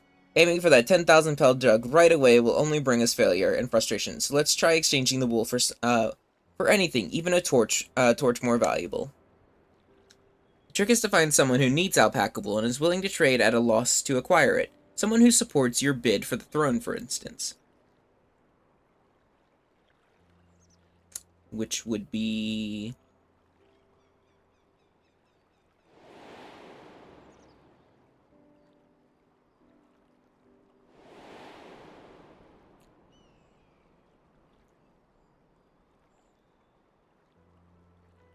Of course, the Weaver was his name, I believe.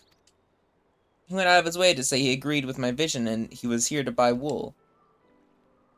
I can't remember the direction he was going, but for now, let's head back to the road where we first met him.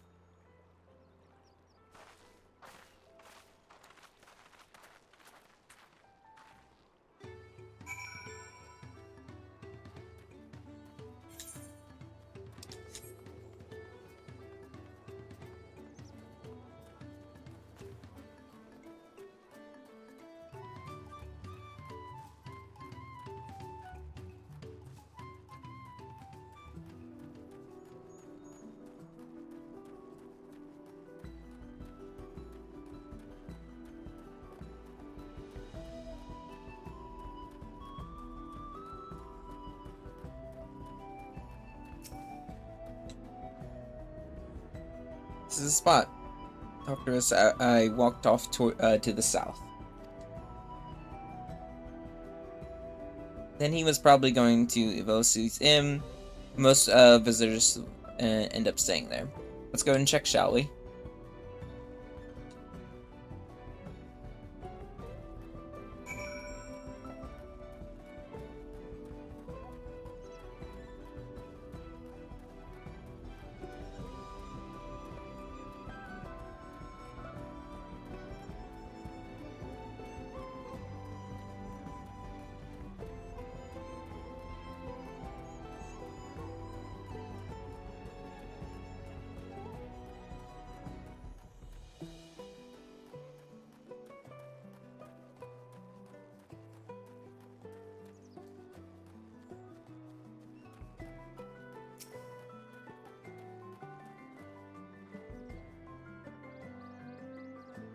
Can I have that basket, Scarlet?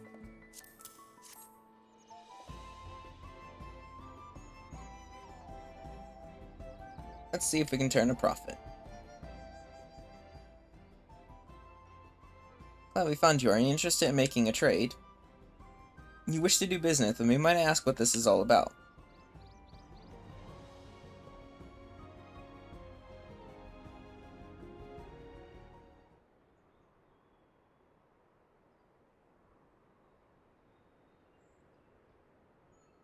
See, so the goal is to turn a basket of wool into a jug of a 3-year-old premium mezcal. Then allow me to invest in your efforts.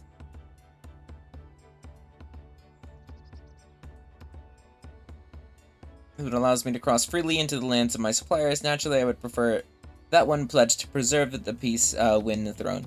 Thus do I humbly offer you this wool poncho, a small token that I pray for your contributes to your victory.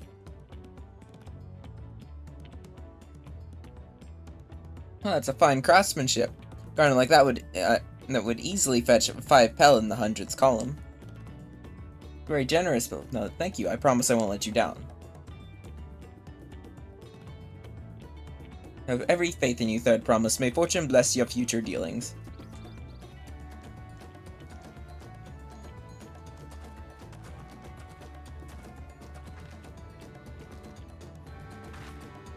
Can't believe you quintupled your investments with your first deal. We're off to a spectacular start. Only because Scarlet remembered our weaver friend, all I did was hand over the wool. That's not true. The connections you build with people are vital. This is one of the most fundamental precepts of trading. One which you've instinctively mastered. You think so? I know so. Now let's take our 500 pel poncho and trade it for something even more valuable. You take the poncho. If I lost it somehow, Erenville would never let me hear the end of it.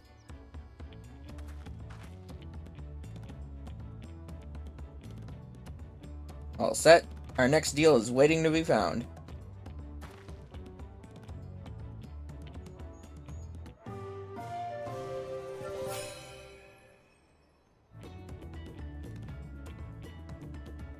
Traded a 100 pel basket of alpaca wool for a 500 pel wool poncho.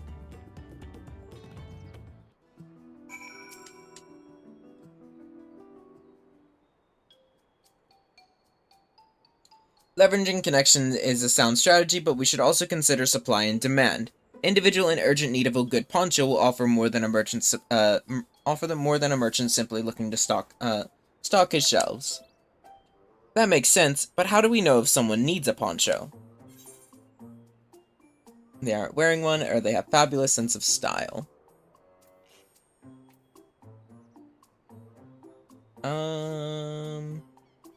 They have fabulous sense of style. We'll go with that.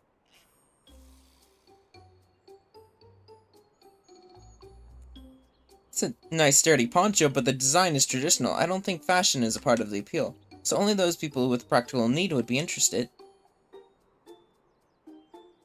Wait, that's the obvious answer, isn't it? We look for a person without a poncho and hope they're eager to buy ours.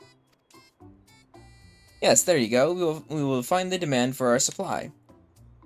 So where should we begin our search for prospective buyers? There are any number of places we could do worse than starting right here at the inn.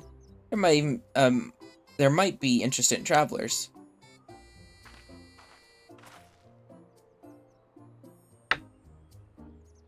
Who here needs a poncho? Let him. There's probably Landsguard or sellswords. Mamuljas, whose soldiers prefer not to wear much above the waist, hampers their movements. So even if they barred shoulders, Mamulja carrying arms can be struck off the list.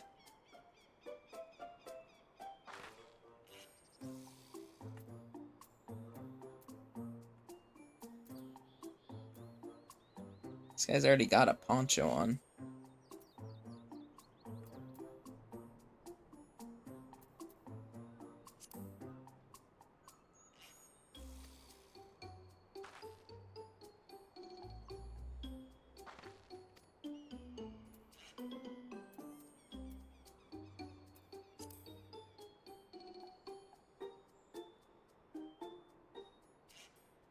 Find the reference in this term are on the clothing either. This one's already fully dressed in artisan palette.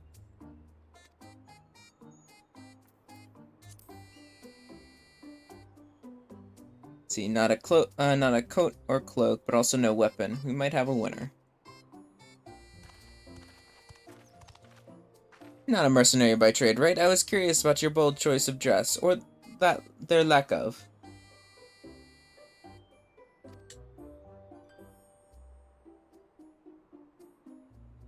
It was no choice of mine, believe me. I was attacked by a beast on the way here and barely escaped with my scales intact. My coat was not so lucky. I'm actually a toolmaker. I was dressed quite smartly, all the better to show the Pelu I'm a man who takes pride in his appearance, and therefore his work as well. But now look at me. Well, sir, this is your lucky day.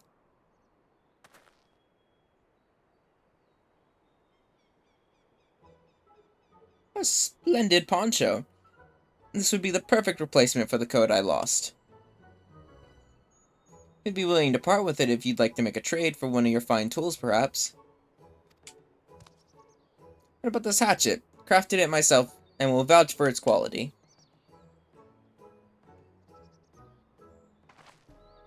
Blade looks sharp and half well made, I value it. It's at 1 pel in the thousands column.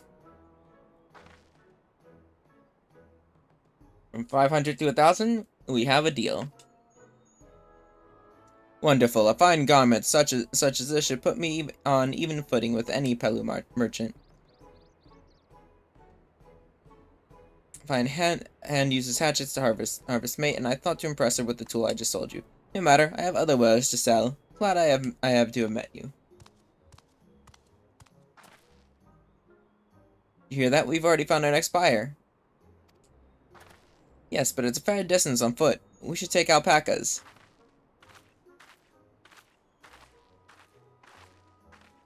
These ones will be the calm type, right?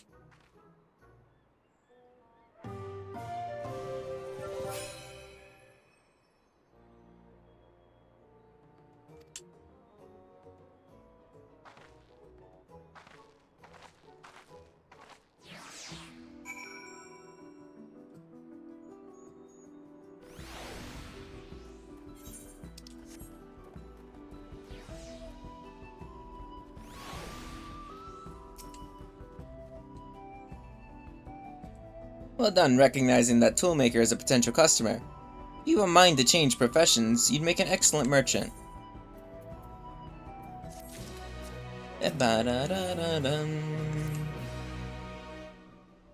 Before we get moving, you should be the one to hold this.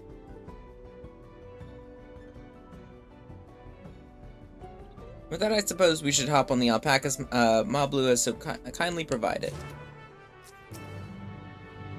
Ready to go? Let's mount up. Off to the midfields we go. Please don't spit. Please don't spit.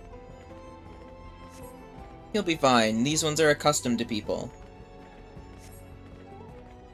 Still don't trust them. You have a knack for riding no matter what you say. Without our alpaca friends, we Pelu would never have become traveling merchants. Can you imagine walking all the way across? Swear that mountain is too tall to be real. Wasn't that the name? Forbidding sight isn't one I've never appreciated up close. You have to take a long way around the cliffs to get there, to the highlands belonging to the Yokoi.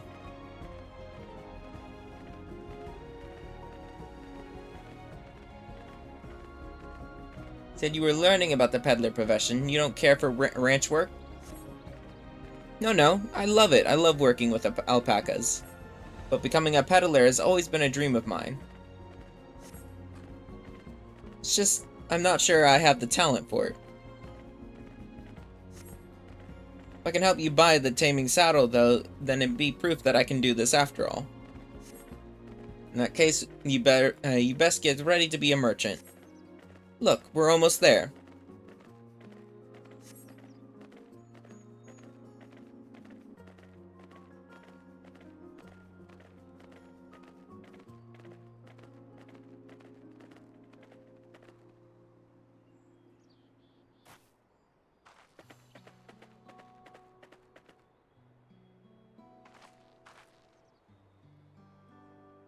We made it without a single smelly incident. I sent the alpacas back to the inn, so we'll walk along the main road when we return to the village. Speaking of roads to travel, you were adopted by the Dawn Servant, weren't you, Third Promise? That I was. And perhaps you understand I was an orphan too, you see? Tobley took me in. He took in all the ranch hands, actually. All of them? Yes, and everyone works hard at their chores, grateful for the opportunity to repay the head ledger's generosity. Yet here I am, the only one wanting to go off and be a merchant.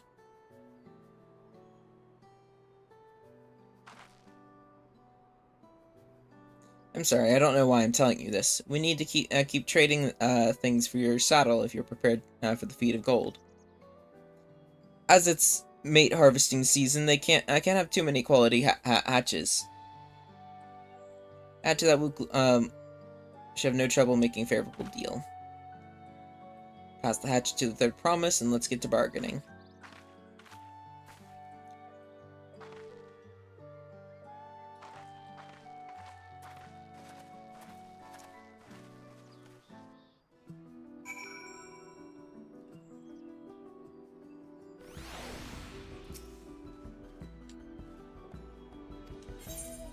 Here is said axe. Thanks, now to see what we can get for it.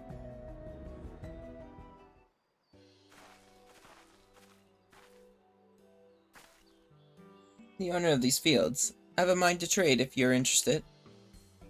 Well, the third promise. I might be convinced to entertain a proposal. What do you have on offer? This hatchet, forged by a seasonal artisan.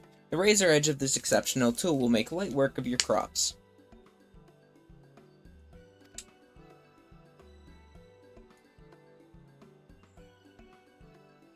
The quality is acceptable, I suppose. Offer you a large stack of mate leaves in exchange.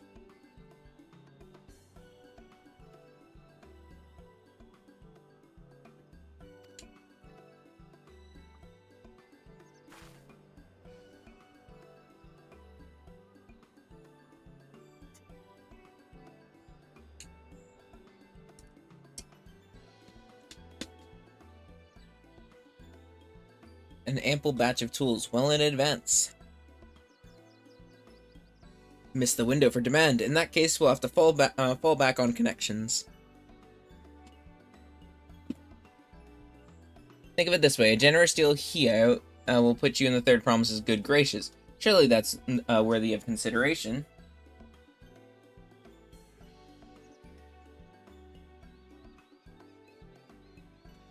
I do not wish to give offense, but I must tell you that I stand with the second promise. Innovations will improve every aspect of our lives.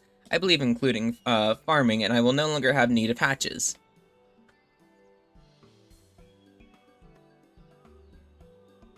I assure you I have nothing but respect for Luke Lamont. That's why I'm preparing to purchase a spare hatchet at a fair price. Suppose it is fair given your reason, but we ourselves would be in no better off for the transaction. How about this then? If we were to help bring in your harvest, would you give us a better deal? As a matter of fact, I would. Till Kawana's reforms come about, I can always use more hands in the field. You can go ahead and add our labor to the bargain. Adding value to tip the scales. How could I have forgotten one of the most basic rules of trading? You can rest here if you'd like, Ma Blue. Scarlet and I have together. Oh no, I'm helping too. Off to the fields then. And mind you, pick the healthy leaves. I'll take five good bundles from each of you.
Turn on my fan, it's getting hot in my room.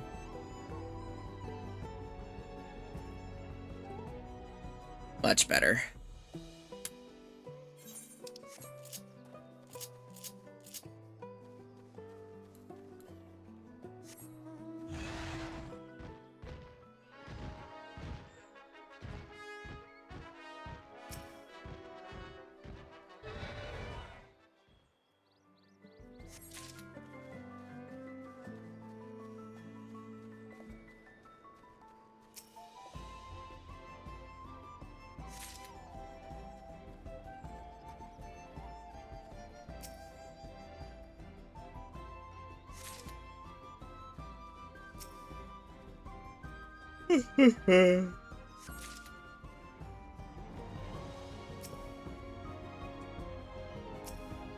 How dare I get interrupted?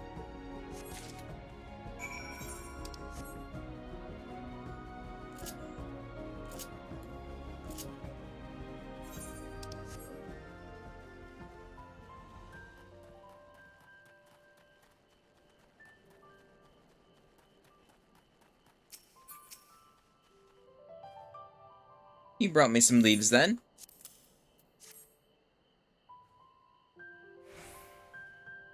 Acceptable harvest. We'll see how your companions fared before I make any decisions, though.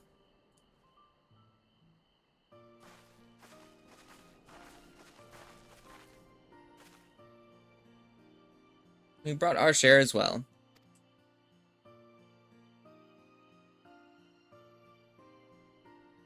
Thank you, Third Promise. This is more than enough to hold up your end of the bargain.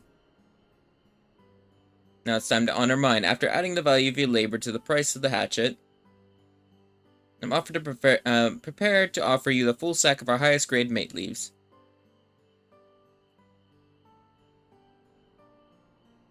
Premium mate bought at the shop. One sack of those leaves would cost no less than 5 pel in the thousandth column. And we can bid farewell to this hatchet.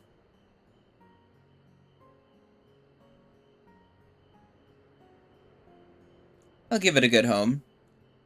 Talk of the contest aside, I'm glad we could come to a mutual agreeable trade. As am I. All the best with the rest of your harvest.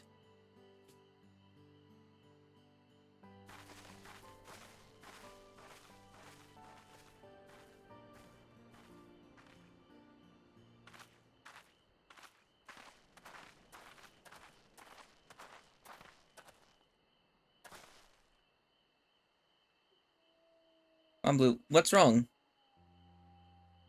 As I was saying before, even after everything Tobli's done for me, I'm planning to abandoning it all and become a merchant. Then I need your help. After forgetting a basic rule of trade, how can I expect Tobli to accept my decision then?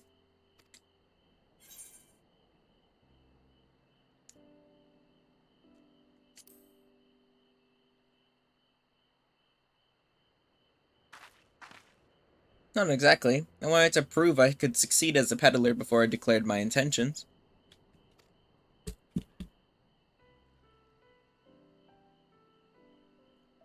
Seek to follow in my father's footsteps, but not because he expects it of me. I wanted to preserve Tural's peace, and becoming Dawn's servant happens to be the best way to do it. You should live a life of your own choosing, and I wouldn't be surprised if Tobli held the same opinion, so talk to him. You're right. It's better I find out for sure than worry over what he might say. Thank you for the advice.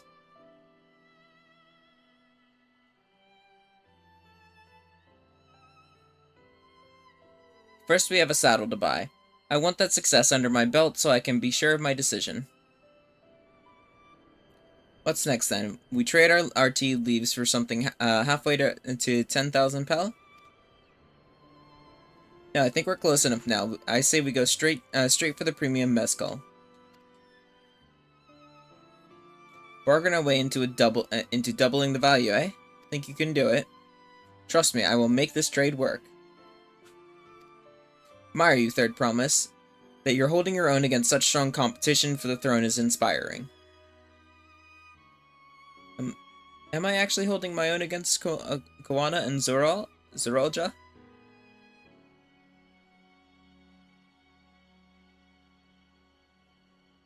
I mean, of course I am. I am Wuklamont of the Dawn's Promise, after all.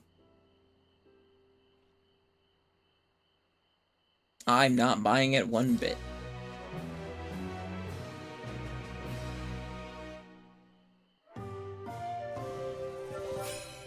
Excellent trade.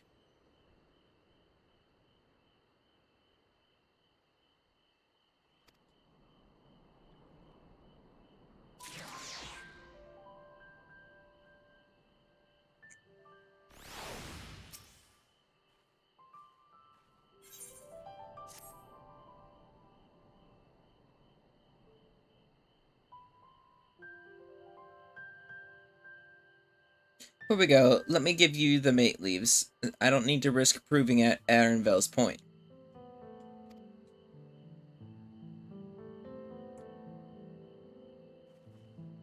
Ready then?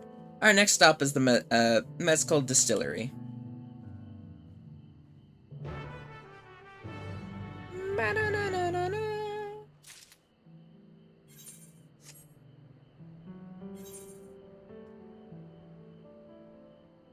I ain't walking all the way back. Fuck that! I'll spend the 100 gil.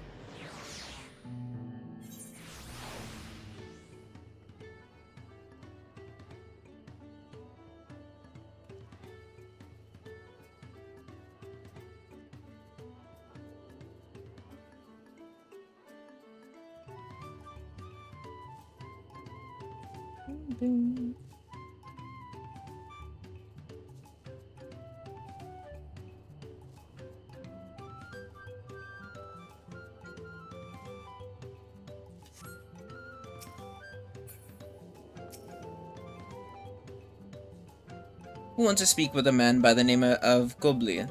Even among his fellow distillers, he's regarded as a master of the craft. He knows the value of his product, so if we're to convince him to trade for twice what the leaves are worth, we're going to need targeted information. That means asking around and taking in the gossip.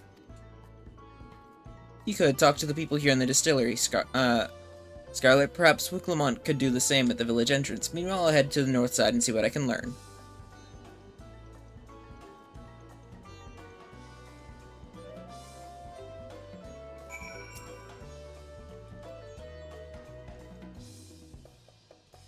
Mezcal, the finest, and according to my customer, he always brings out a jug of during in dealings, but I can't handle the stuff too well myself. I take small sips, not wanting to be impolite. Understand, but I still end up adding, but I still ended up to addled as to agree with the price. It'd be nice to have less potent refreshments during such a conversation, else I might have to seriously reconsider our arrangements.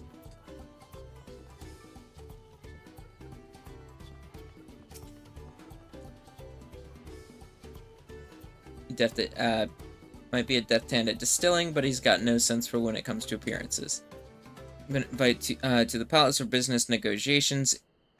If he presents himself to the court wearing his usual rumpled attire, though, he'll be laughed out of sun perch.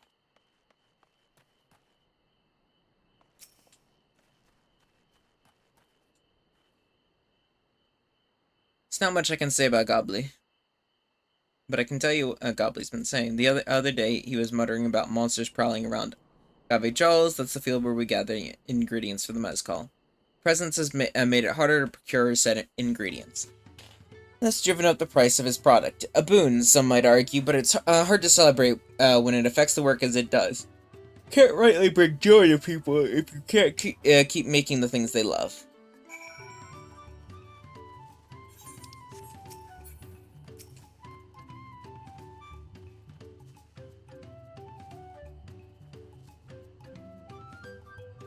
So what did you find out? Oh, we can make use of all those tidbits. The deal is as good as sealed. As for me, I found out where Gobli is working. There's a millstone at the top of the slope behind the distillery. Go on ahead and I'll bring Wicklemont.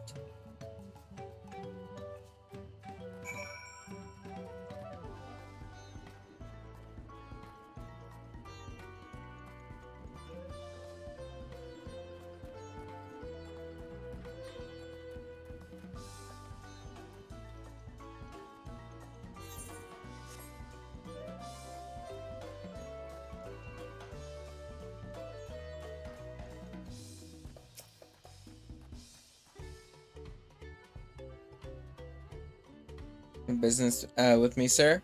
Why don't we talk below so as not to distract the alpaca from his work?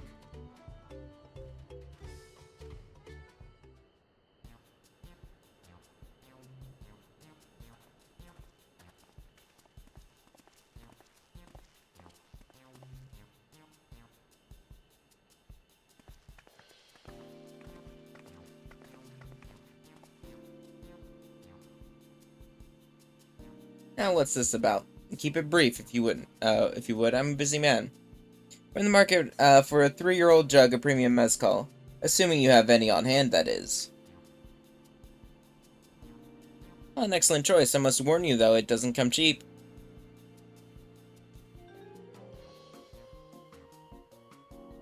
We don't have Pal, but we can offer a sack of mate leaves in exchange. It's top-grade stuff like the mezcal. No deal. Mate leaves are well and good, but I don't have any use for them.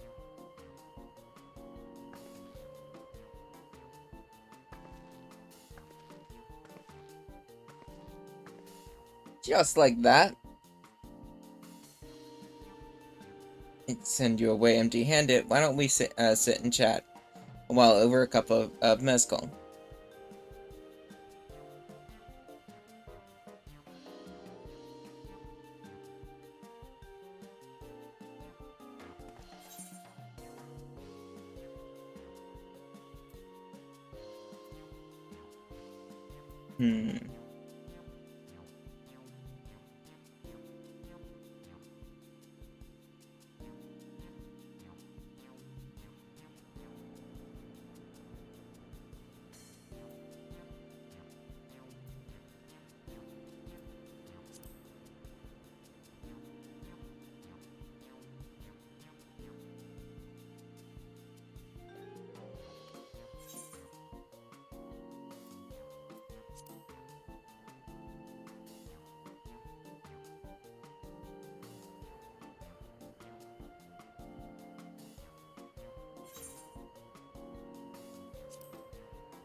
Distilled drink.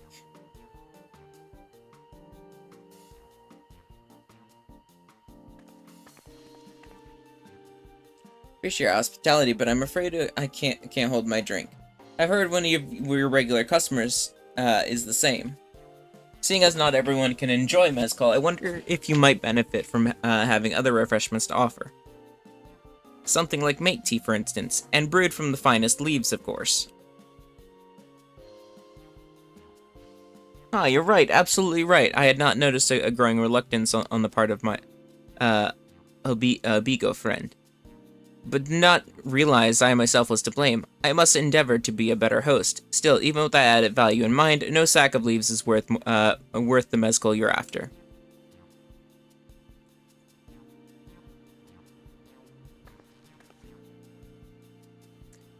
Should we offer to cull the monsters causing them trouble? Not yet. We'll keep that card up our sleeves until we need it.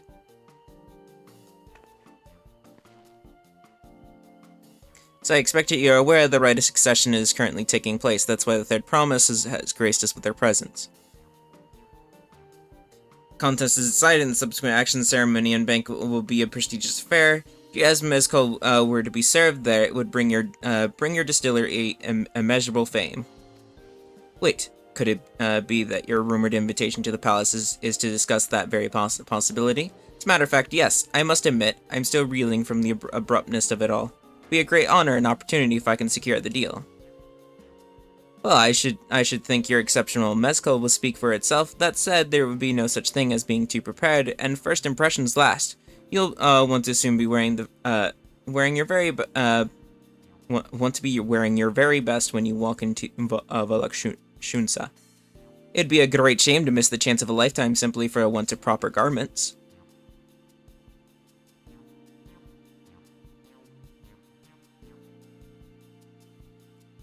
That it would. Are you saying you have garments to offer? Something ideal for court.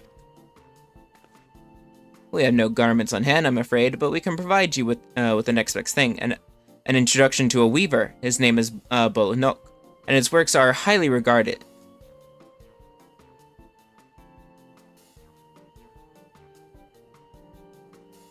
As a supporter of Wooklamont and the keeper of, and the keen observer of the palace politics, he will doubtless be happy to guide you in the selection of an outfit to fit this golden occasion. It is certainly a tempting proposal, and one which I shall like to take full advantage, but the scales still aren't quite balancing.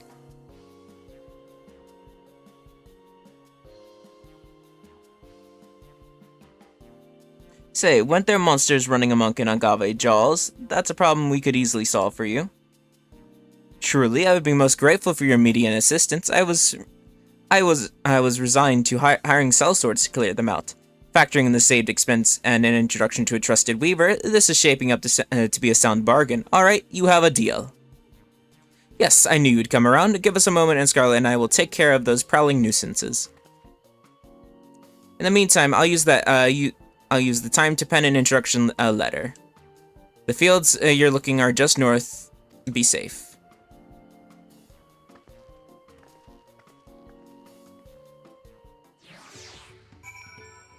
Just north, they say.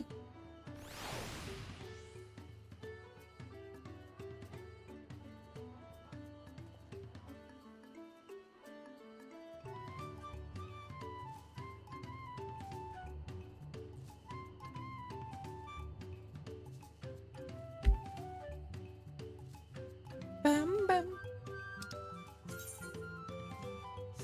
They are, in fact, just north.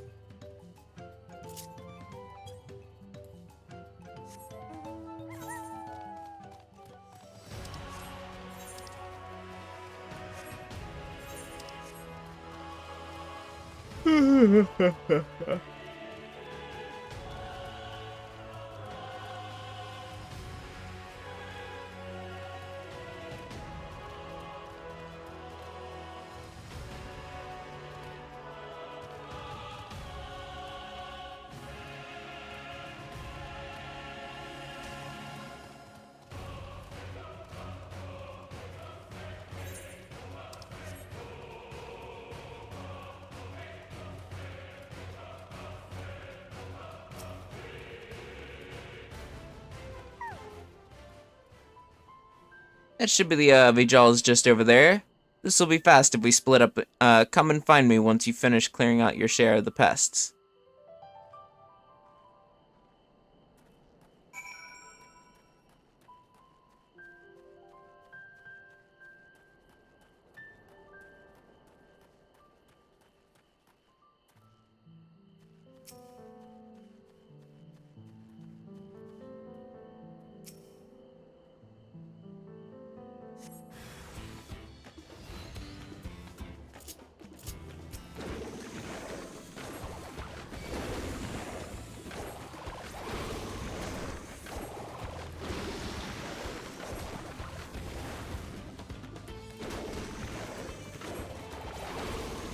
Beat him up.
Over here.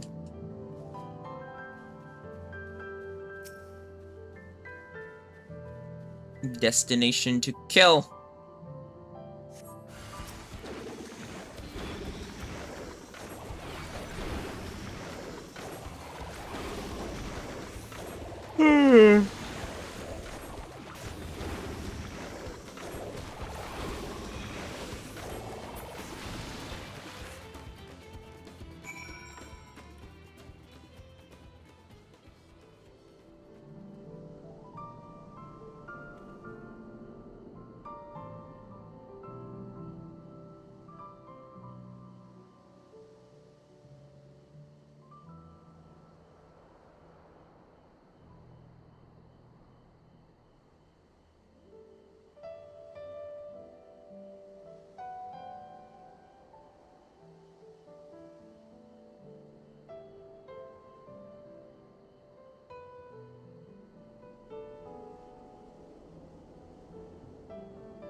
Yum yum. Grunny. Can't fly just yet because I've not found any Aether Currents at all.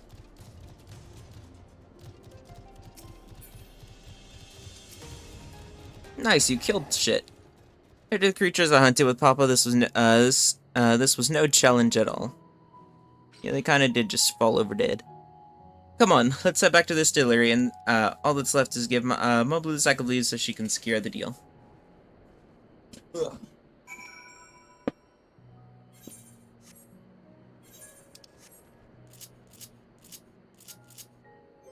Damn, even my fan being on high blast and it's still fucking hot in my room.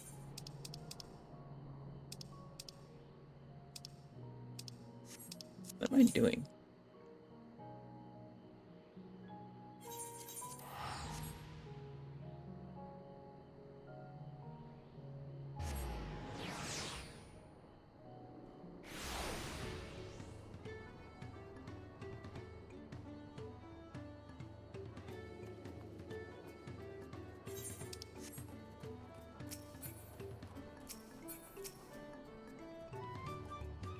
Monsters were no trouble for you, it seems. Now, if I could just have the sack of leaves.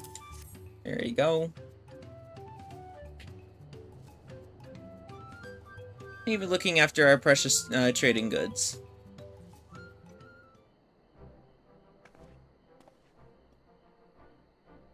Oh, your boss, your problem is resolved. The bait leaves in a written introduction, as agreed.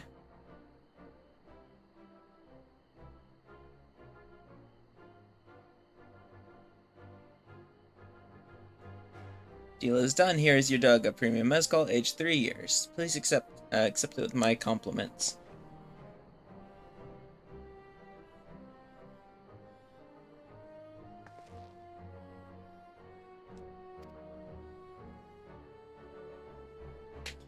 You were the one who that inspired me to come this far, I promise, but let's not celebrate until we have the saddle in hand. How blue is it? You drive a hard bargain, young peddler. Look forward to doing business with you in the future. Thank you, but truth be told, I'm just a ranch hand for now. Should I ever become a proper merchant, though, I'll be back to strike more deals with you.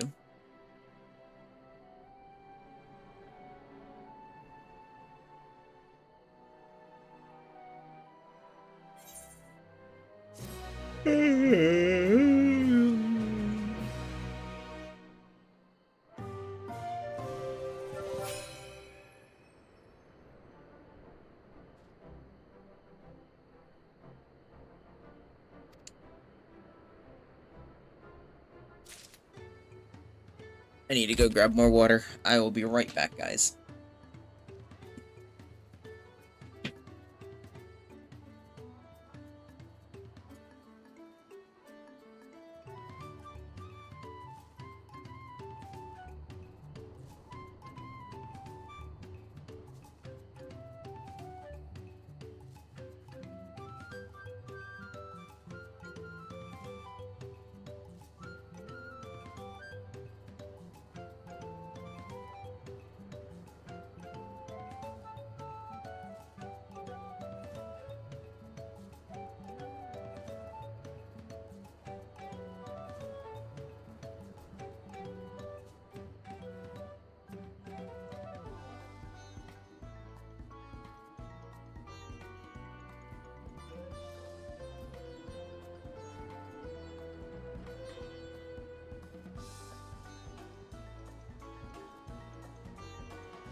I am back.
Dun, dun, dun.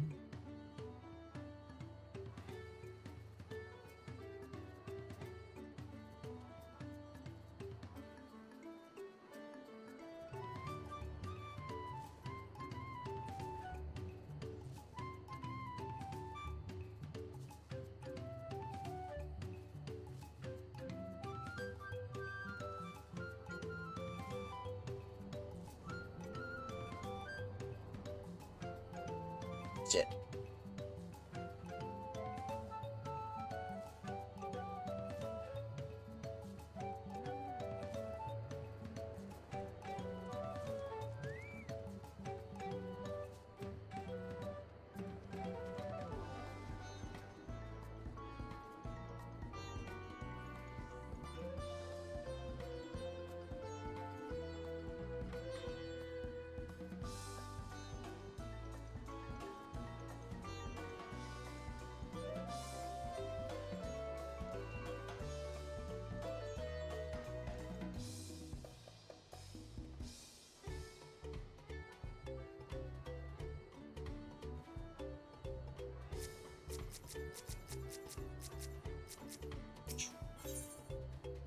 Hey, look, an elegant piece.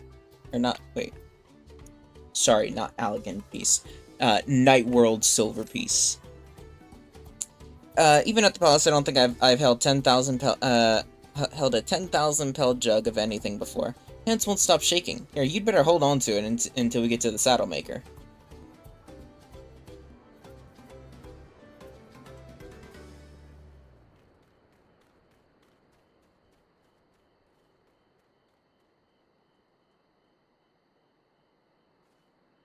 Hahaha. Can you imagine if we dropped it and had to start all over again? Luckily, Havli's place is not far. We just need to head across the plaza.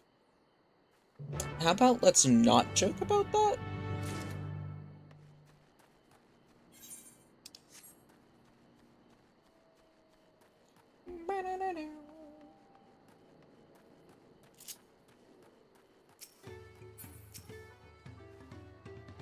This is it, the trade we've been working towards.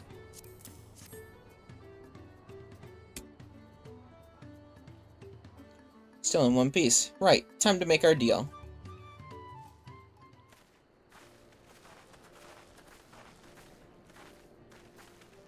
Get your tools ready, Saddler. We brought you your precious mezcal.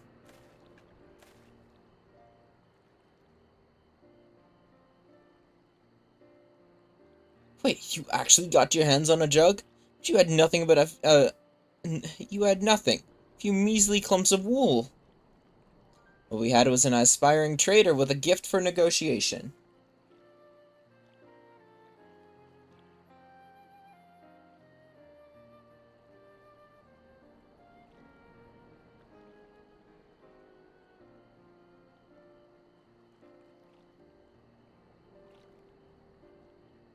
Although I'd sooner aid no claimant but Zoro Ja, I cannot go against the guiding principles of the Pelu Pelu. The trade is a fair one. I will craft your saddle, third promise. Great! Stay and wait if you'd like. I have all the requisite materials, so this won't take long.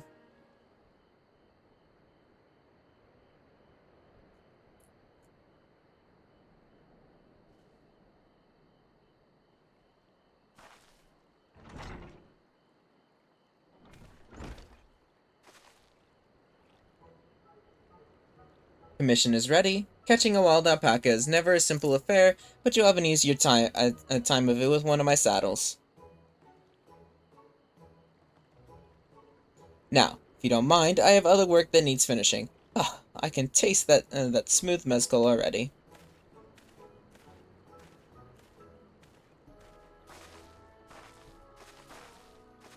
We did it! The saddle is ours! And to think we started out with only 100-pound basket of alpaca wool. Mablu, you are going to be an incredible merchant. Thank you, it makes me so glad to hear you say that, Third Promise. We got what we came for, so let's return to the ranch. The others will be waiting. Feat accomplished. Traded a 10,000-pound jug of premium mezcal for a taming saddle.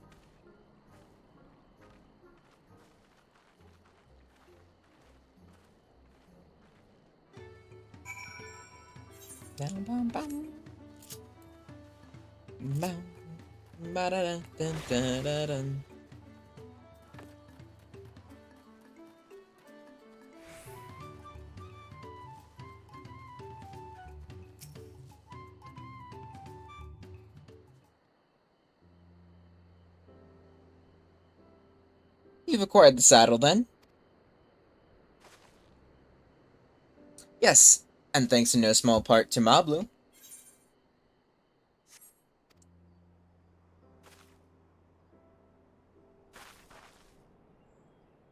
You rush off to catch an alpaca, though. Let me teach you how to saddle one. I'll bring out one of our wild-born friends so you can practice.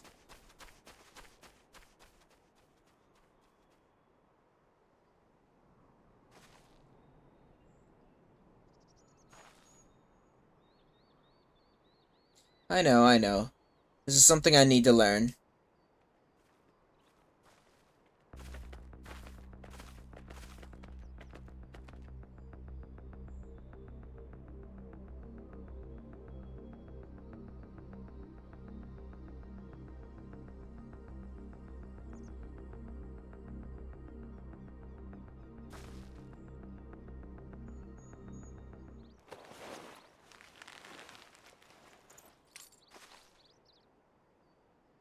Good sunken gods, I did it!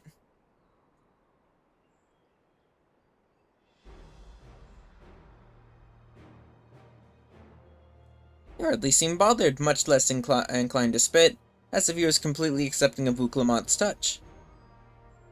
That is because of a singular scent with which the saddle has been coated. Alpacas find it very soothing.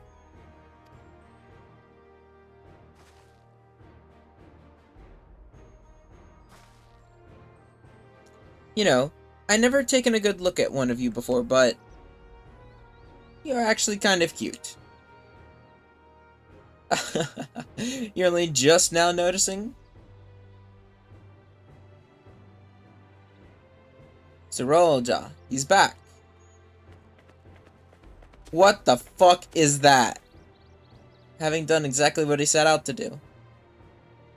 That alpaca he's brought, is it just me or is it glowing? For tales of such a beast, they say that the golden alpaca lives a solitary existence deep within the valley, where it shuns the company of both man and its own kind.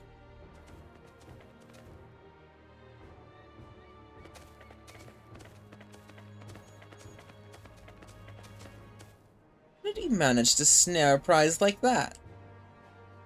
Beast knows its betters. Faced with overwhelming strength, it will yield rather than risk death. An apt illustration of how greatly the power of the First Promise exceeds yours, Uclamont. Strength alone won't win him our father's throne. I'll be the one to find the Golden City, and then Tyrol can remain at peace. Everlasting desire for peace can only be forged in the fires of war.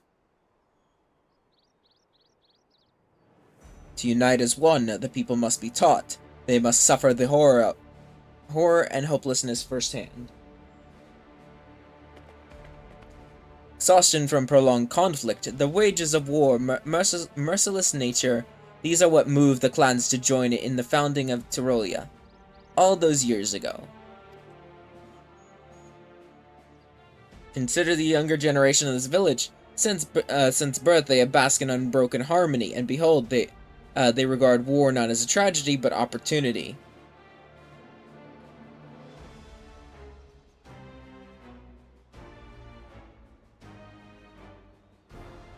Thus does the resilient son seek to provide education. He offers much needed lessons in the realities of conquest. 'Tis true that war's misery breeds a longing for peace.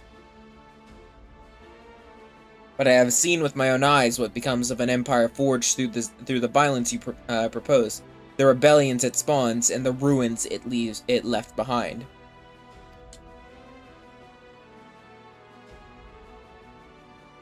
The Garlean Empire was a congregation of simpletons.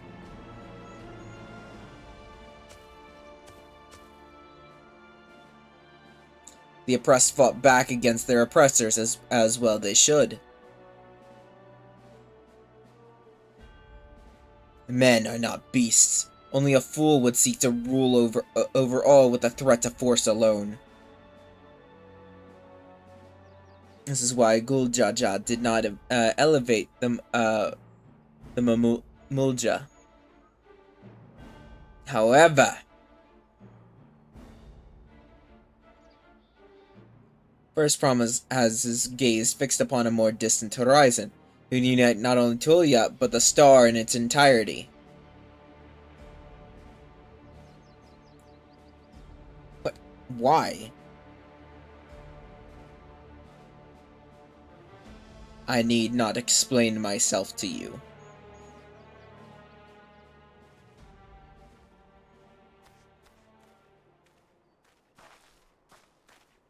Oh, well done indeed. The First Promise is complete the feat of gold with an appropriate golden flourish. May I present to you a much-deserved keystone.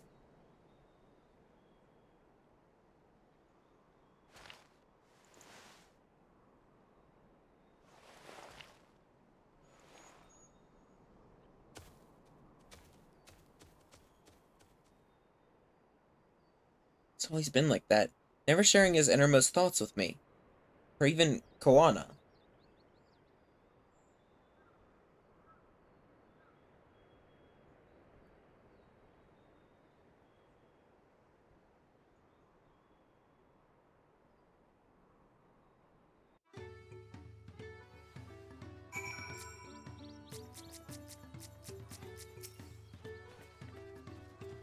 Under Zerulja and his mysteries later. Right now I need to think about finishing the Feat of Gold.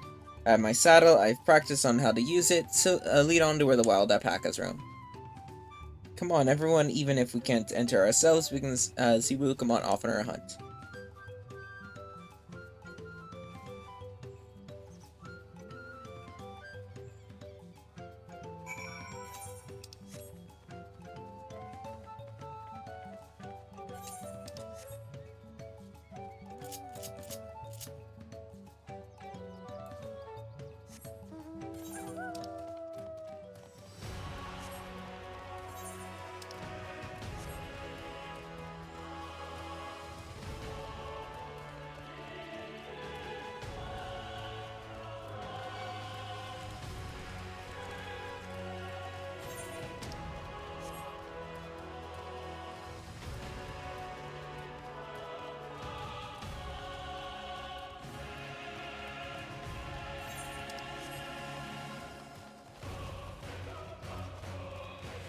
Lasma.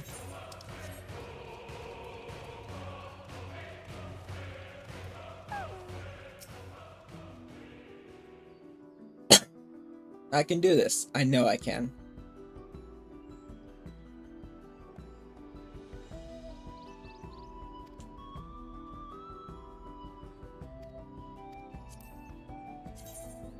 Where's my cheer?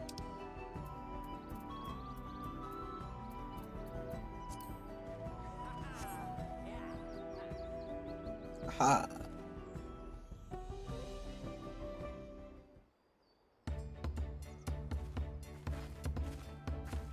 Good luck there, Promise! Thanks. I'll need it. Truth be told, Still not sure about alpacas. I'd rather not go near one if I can help it. But if I'm to rule this nation, then I'll need to learn how to live with them. Tural was their home too.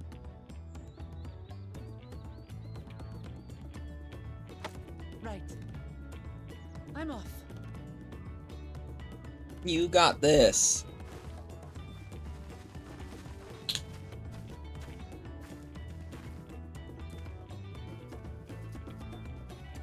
So, shall we head back to the ranch, or...?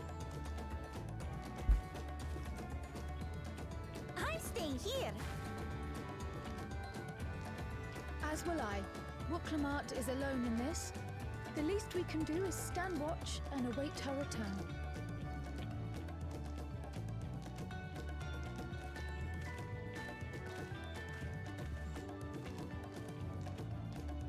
It may be a while yet. Help me pitch the tent.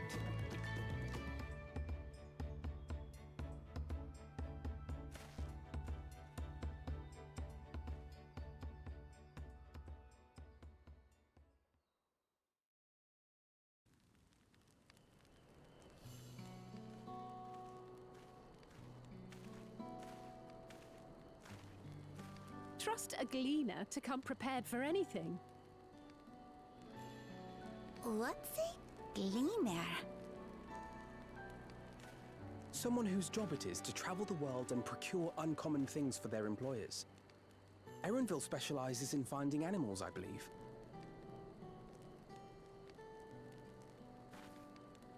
But aren't you a Shitona from Shak Tural? Why did you cross the salt?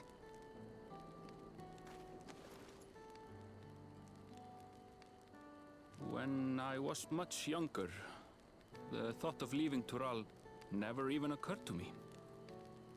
But then, some years ago, my mentor tasked me with a difficult hunt. Something I could never find, she said, so long as I clung to the familiar.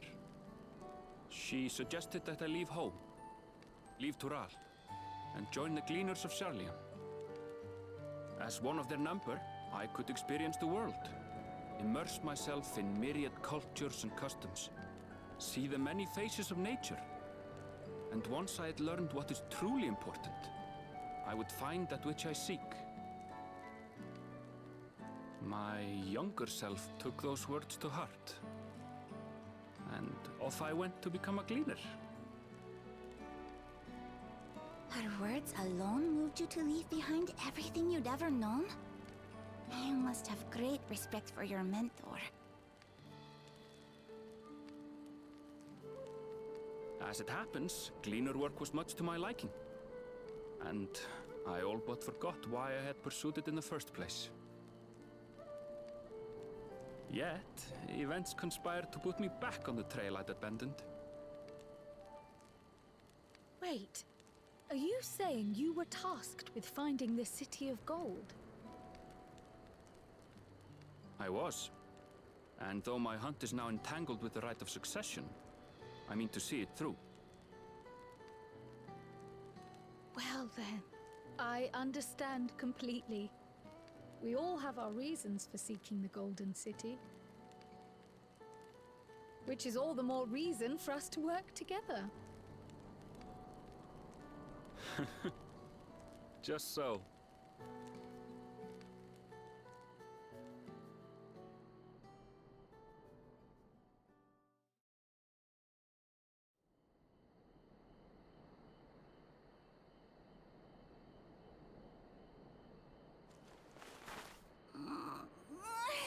She should have been back by now. What if something's happened to her?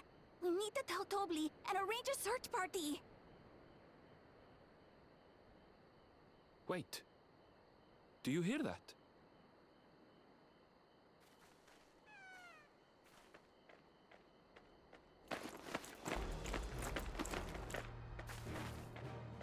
She did it!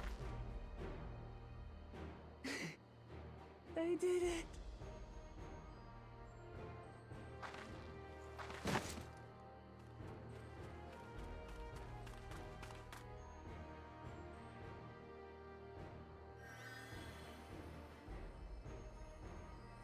You're utterly spent, and small wonder.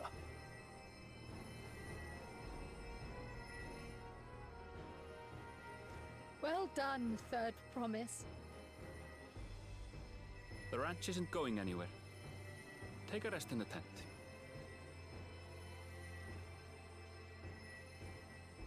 I think I will. Thank you all for believing in me.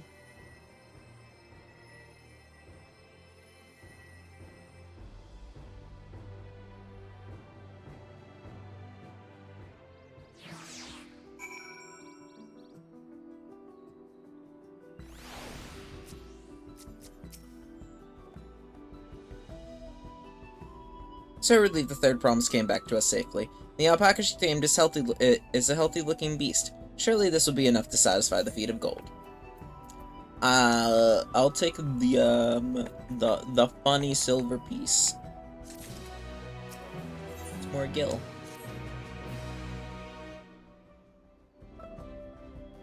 Still seems a bit unsteady on her feet, hardly surprising after she spent the night chasing alpacas. You know what will melt away fatigue like magic though? Mop tea. I'll run to the ranch and get a pot brewing. That way you can take your time and the tea will be ready when you arrive.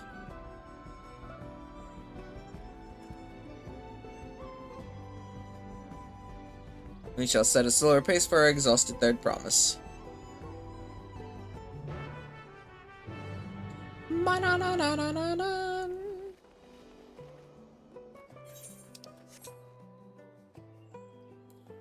Cruise Chaser.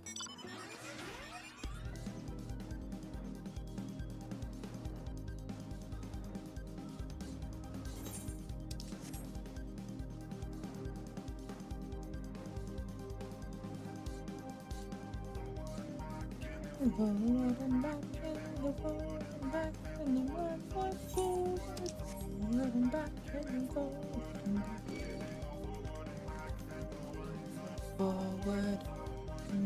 and forward and back and I go forward and back. Forward and back and forward and back. Foot forward. Come back ahead of the others, did you? I shouldn't hurry along with the tea then. Plumont can't be that far behind.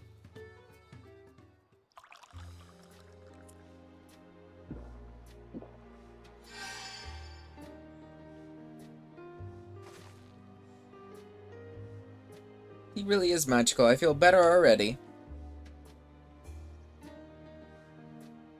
Has he become more confident around our fuzzy friend? Watching this one taught me a lot about alpacas. What grasses and fruits they eat, what sounds they react to, their adorable little quirks. I guess I've grown kinda fond of them. Welcome back, Third Promise. Accomplished the feat of gold, have you?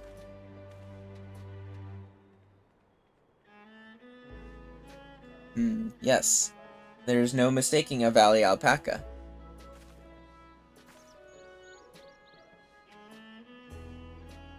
Commend you on your success. Well done.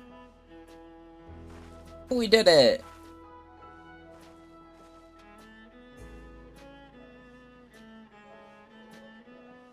Although I couldn't find a shiny one like Zerolja did. I'd be surprised if you had. Golden alpacas are born but once every few decades. They are elusive, solitary creatures that are rarely seen, but much less captured, thanks to their innate physical and magical gifts. Only a single other person has been known to have caught one before, that being Gulajajad himself. Was chasing alpacas too? So my grandfather's stories say.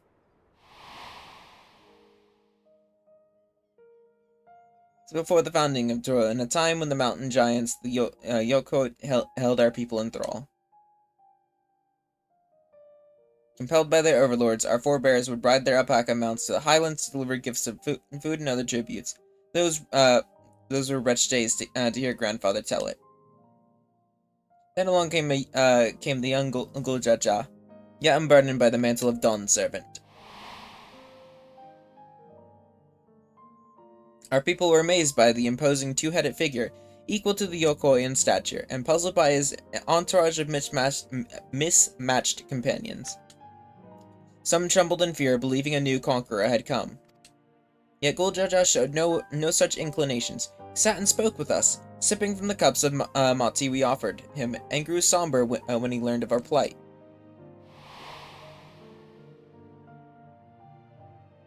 None could have anticipated what the visitor decided to do next. Guljaja ascended the cliffs to face the giant and freed the Pelu Pelu from the Yokoi subjugation. He then turned an appraising eye upon our riders and proposed we take to the roads to peddle our beverages. Suggestion seemed obvious for one who traveled as he did, intent on fostering amity between the clans.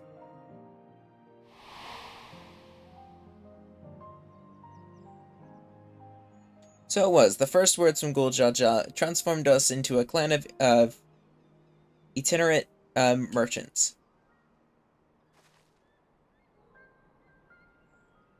Never heard the bond Papa forged with the Pelu Pelu spoken of in that way before.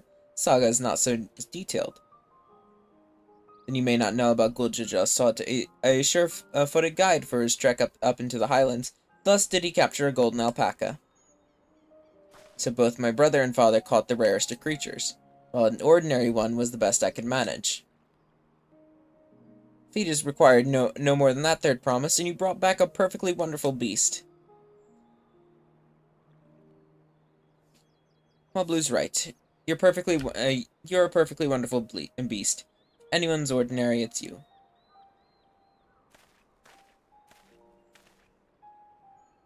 Not only did you accomplish the feat of gold, you also made many trades and brought joy to many people in the true Pelu Pelu fashion.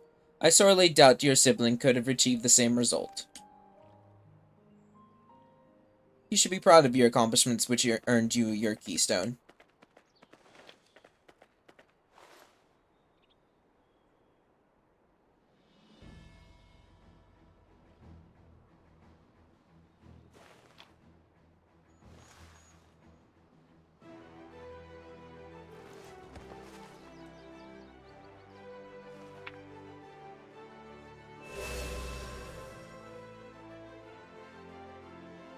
Five more to go.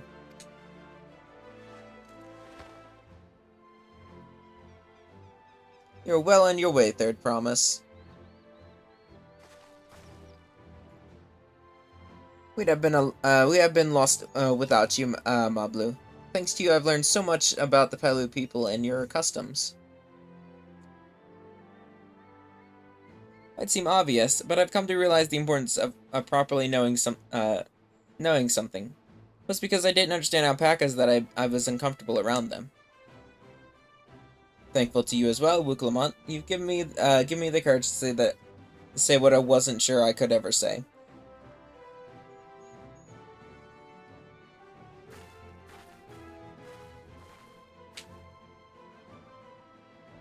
I want to leave the ranch and become a merchant. I appreciate everything you've done for me, and I've loved every moment caring for the alpacas. But this is something I need to do. I want to walk my own path and make my own trades.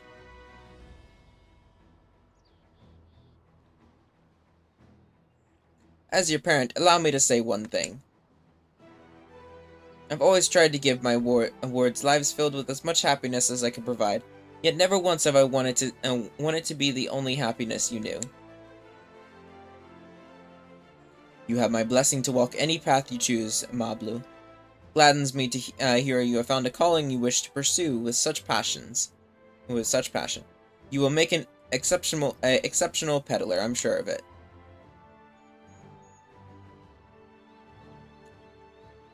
Thank you. What did I tell you, Mablu?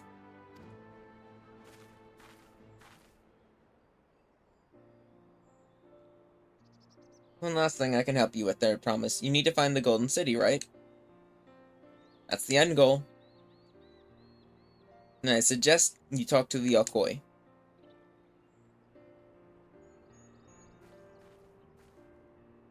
They once ruled over far more than just however the fuck you say it in Pelu Pelu. 1,000 years ago, they were the overlords of the Yoktorol and all of its peoples.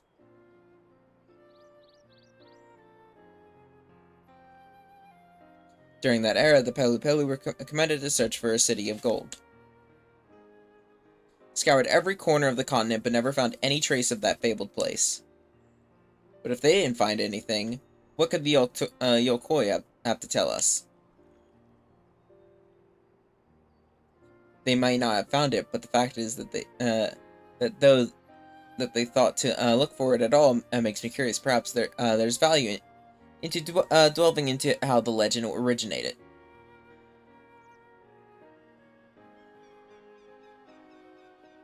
We lose nothing from asking the question. Besides, if we're determined to follow the path of the saga, we'll be visiting the giants eventually.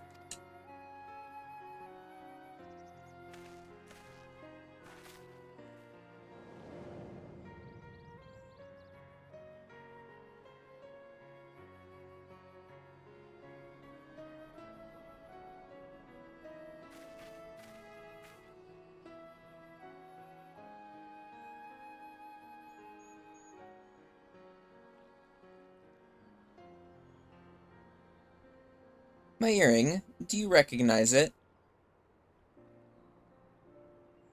Yes, pieces just like it. First became fashionable in Yoktoro around 20 years ago. Since then, it's become common to wear one as a charm for safe travel.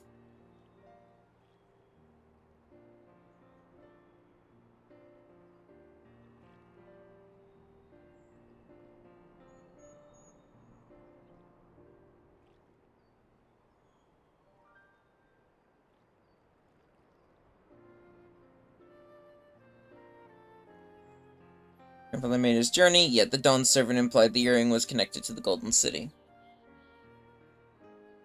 Want to know about how it first came to be crafted? I could try to find out. Seeing as it's a regular seller for many merchants, I'm curious to learn about it myself.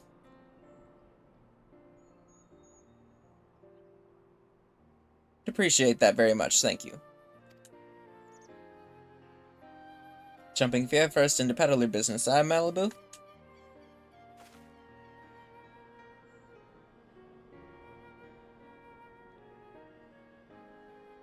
Right then.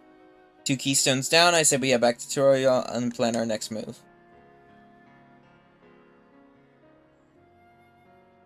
Farewell for now, and thanks for all your help. I will become Dawn Servant, so make sure you set aside your best mezcal for the occasion.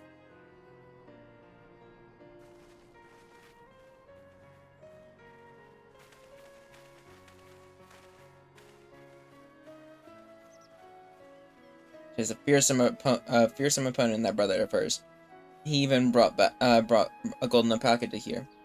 You have Zeralja's supporters talk. They might see the opportunity in expansionist ambitions, but they find the man himself intimidating, terrifying even.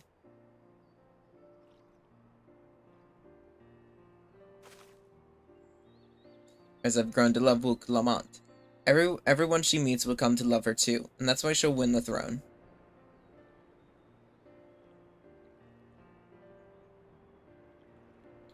Might be right, Mablu. You might be right.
It feels good to have the feet of gold safely under our belt. Even my victory pales beside Zeralja's shiny gold alpaca.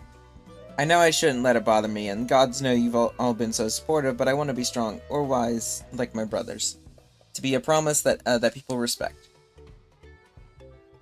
which is not likely if I stand here carrying on and on about things. Let's move on.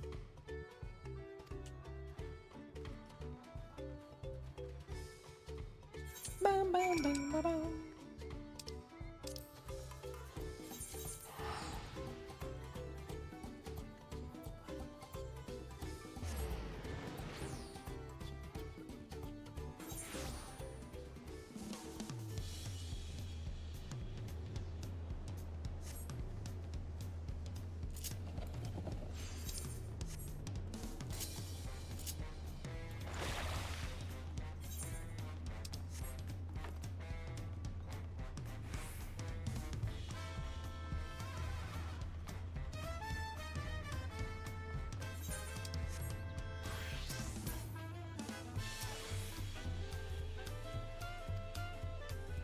And just has barely begun when we already have 2 keystones. Surely even my talented brothers aren't doing this well. We can only hope.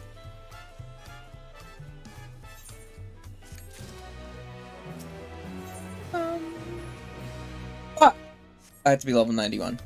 This is the only problem.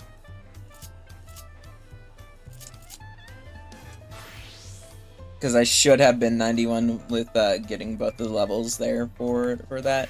However, I'm not level 91. So, hang on.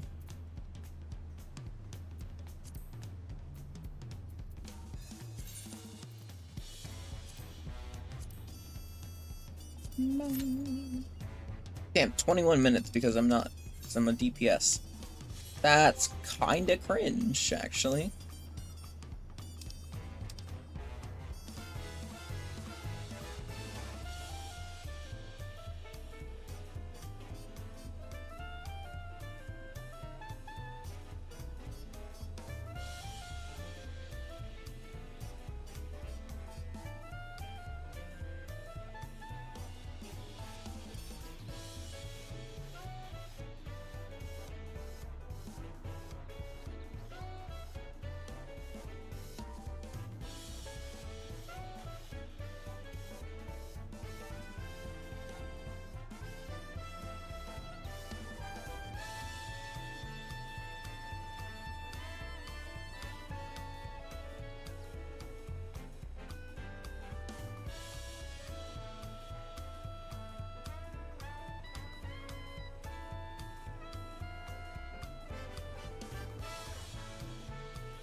You in a bit.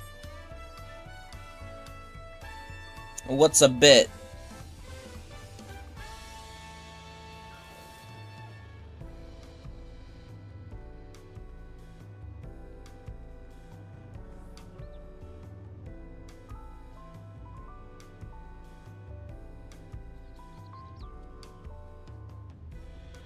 I see. 5 to 10 minutes. I guess.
20 minutes.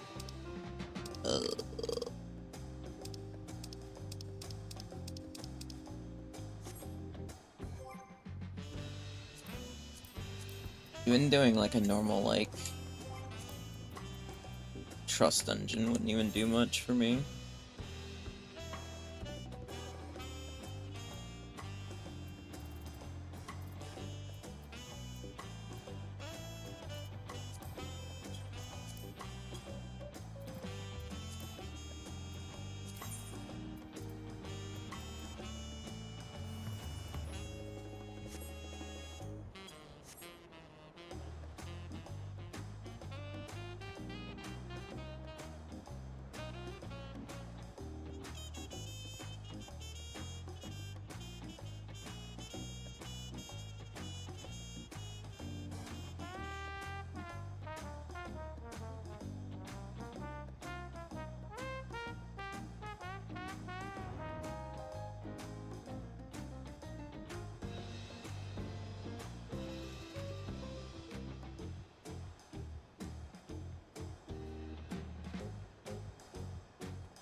Leave queue. Okay.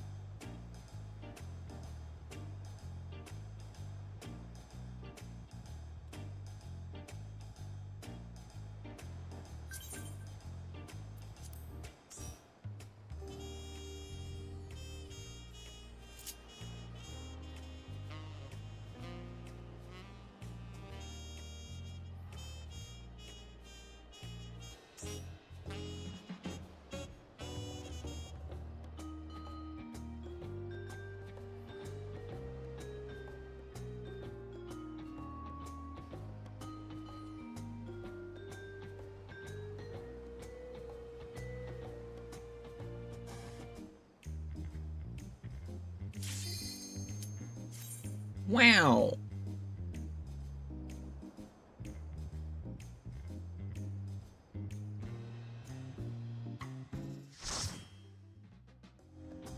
Instant portrait, revert it.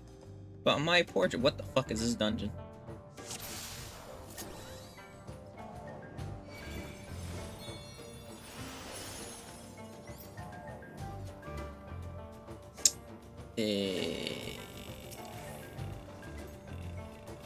I don't remember this fucking dungeon.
I didn't mean to cast Sharecast. Oh, this one hates me.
Ow.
I accidentally hit my no damage button. Whoops. Oh well.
bam, bam, ba-dum.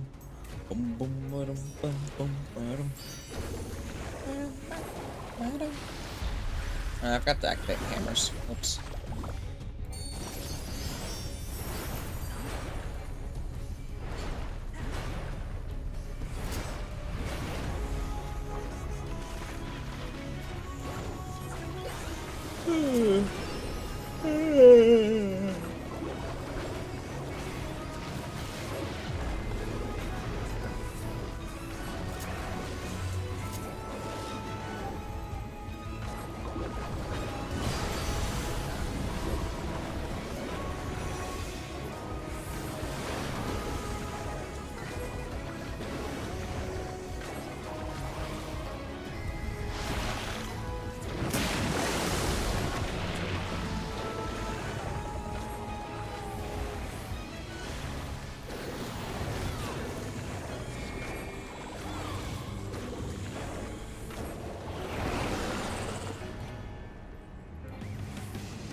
Excuse you.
Bum, bum, bum.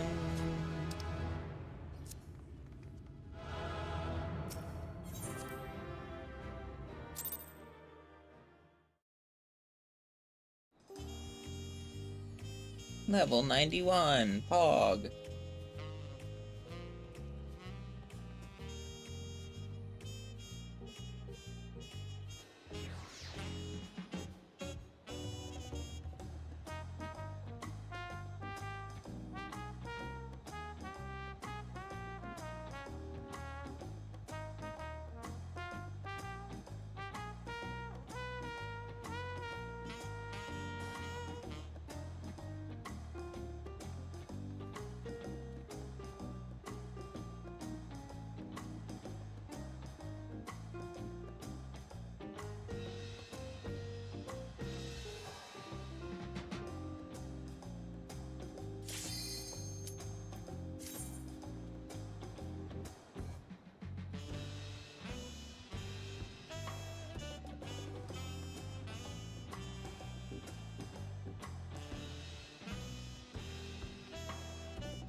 I got this the last time I did fucking trials.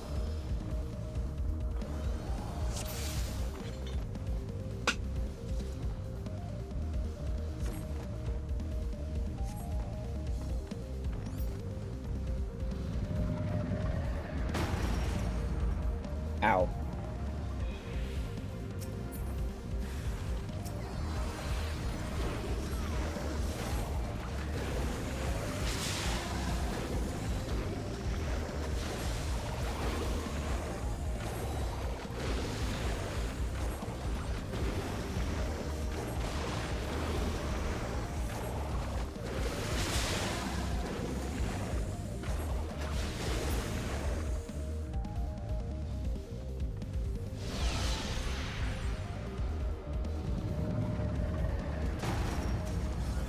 Anchors away.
I died.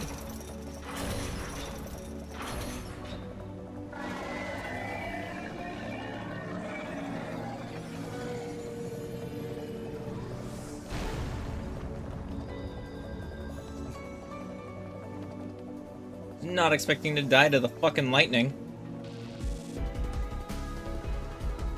This is the fucking first time I've died to the lightning in like so long. Dumbass was not paying attention.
Oh god, not this one. Not doing Scathe.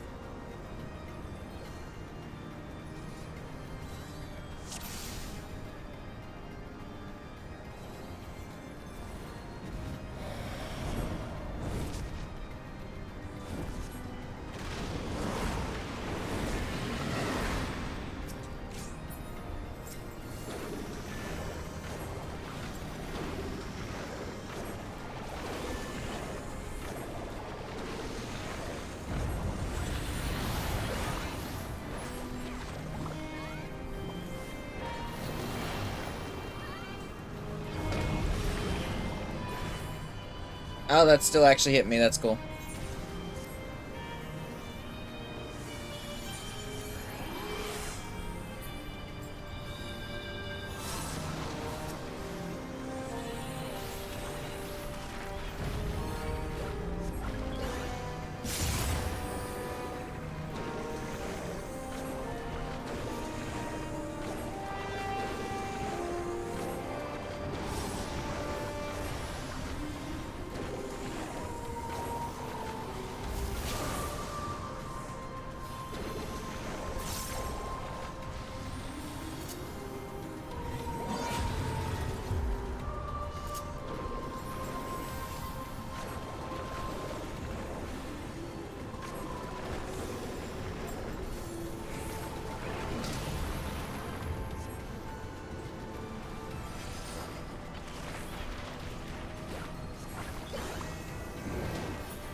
Goodbye, like, half the Alliance.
Dragon.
Yeah.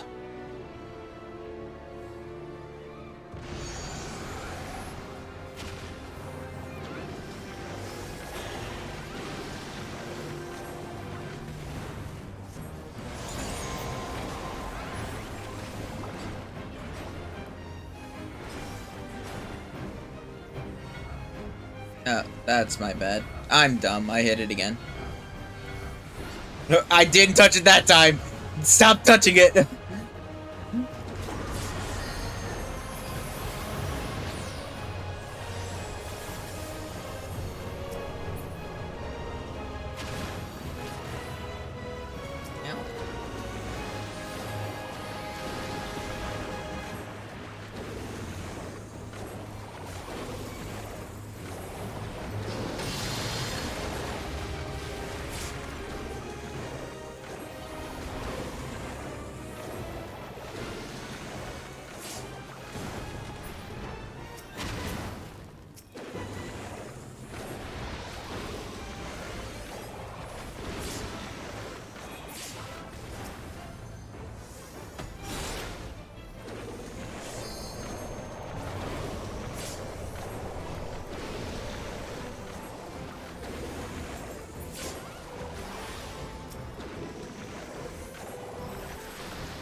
mean can't use yet? I forgot I had this active.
Bully the dragon.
ba bum. Dun dun dun da da da dum. Ba bum ba dum.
I am dead.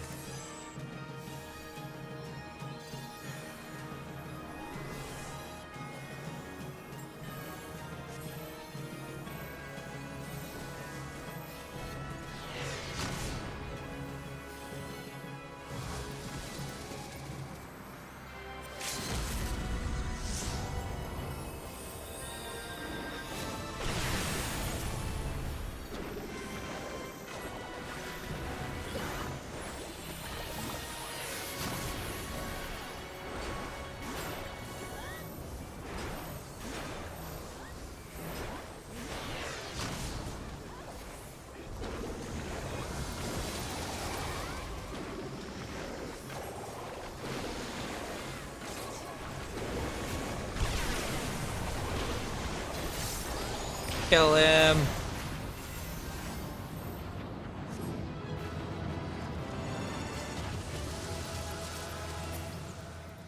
I still need anything from here? I do.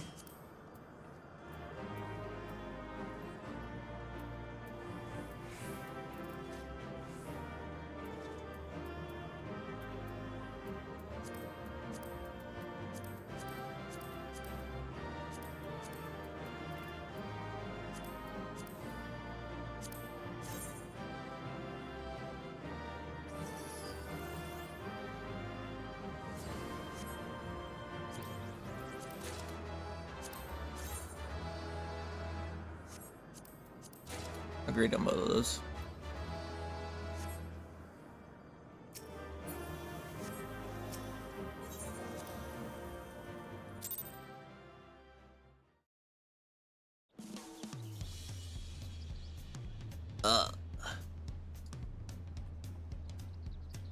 All right.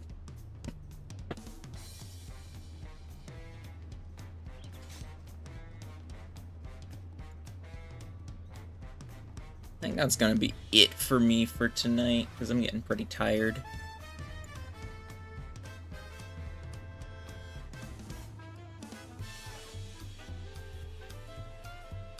And so, thank you all for watching. I hope you all enjoyed. You do want to, of course, keep up with everything that goes on. You can always join the Discord or follow me on Twitter. Very active on both those platforms there. And then, of course, we will be back Tuesday with the weekly reset and more story with Act 2 of Echoes for Destiny. And then if we finish up pretty easily, and there's no raid going on, then we'll probably just jump back in with some more Final Fantasy, depending on what all happens. But yeah. Other than that, I hope you all have a wonderful rest of your night, day, evening, morning, afternoon, wherever you are in the world. Stay safe, stay healthy, stay hydrated, all that fun stuff. And I will hopefully see you all again next time. Whoever you decide to head off to tonight, I hope you show that person all the love, support, and positivity that you would have shown here. And I'll catch you all again later. Bye-bye. Bye!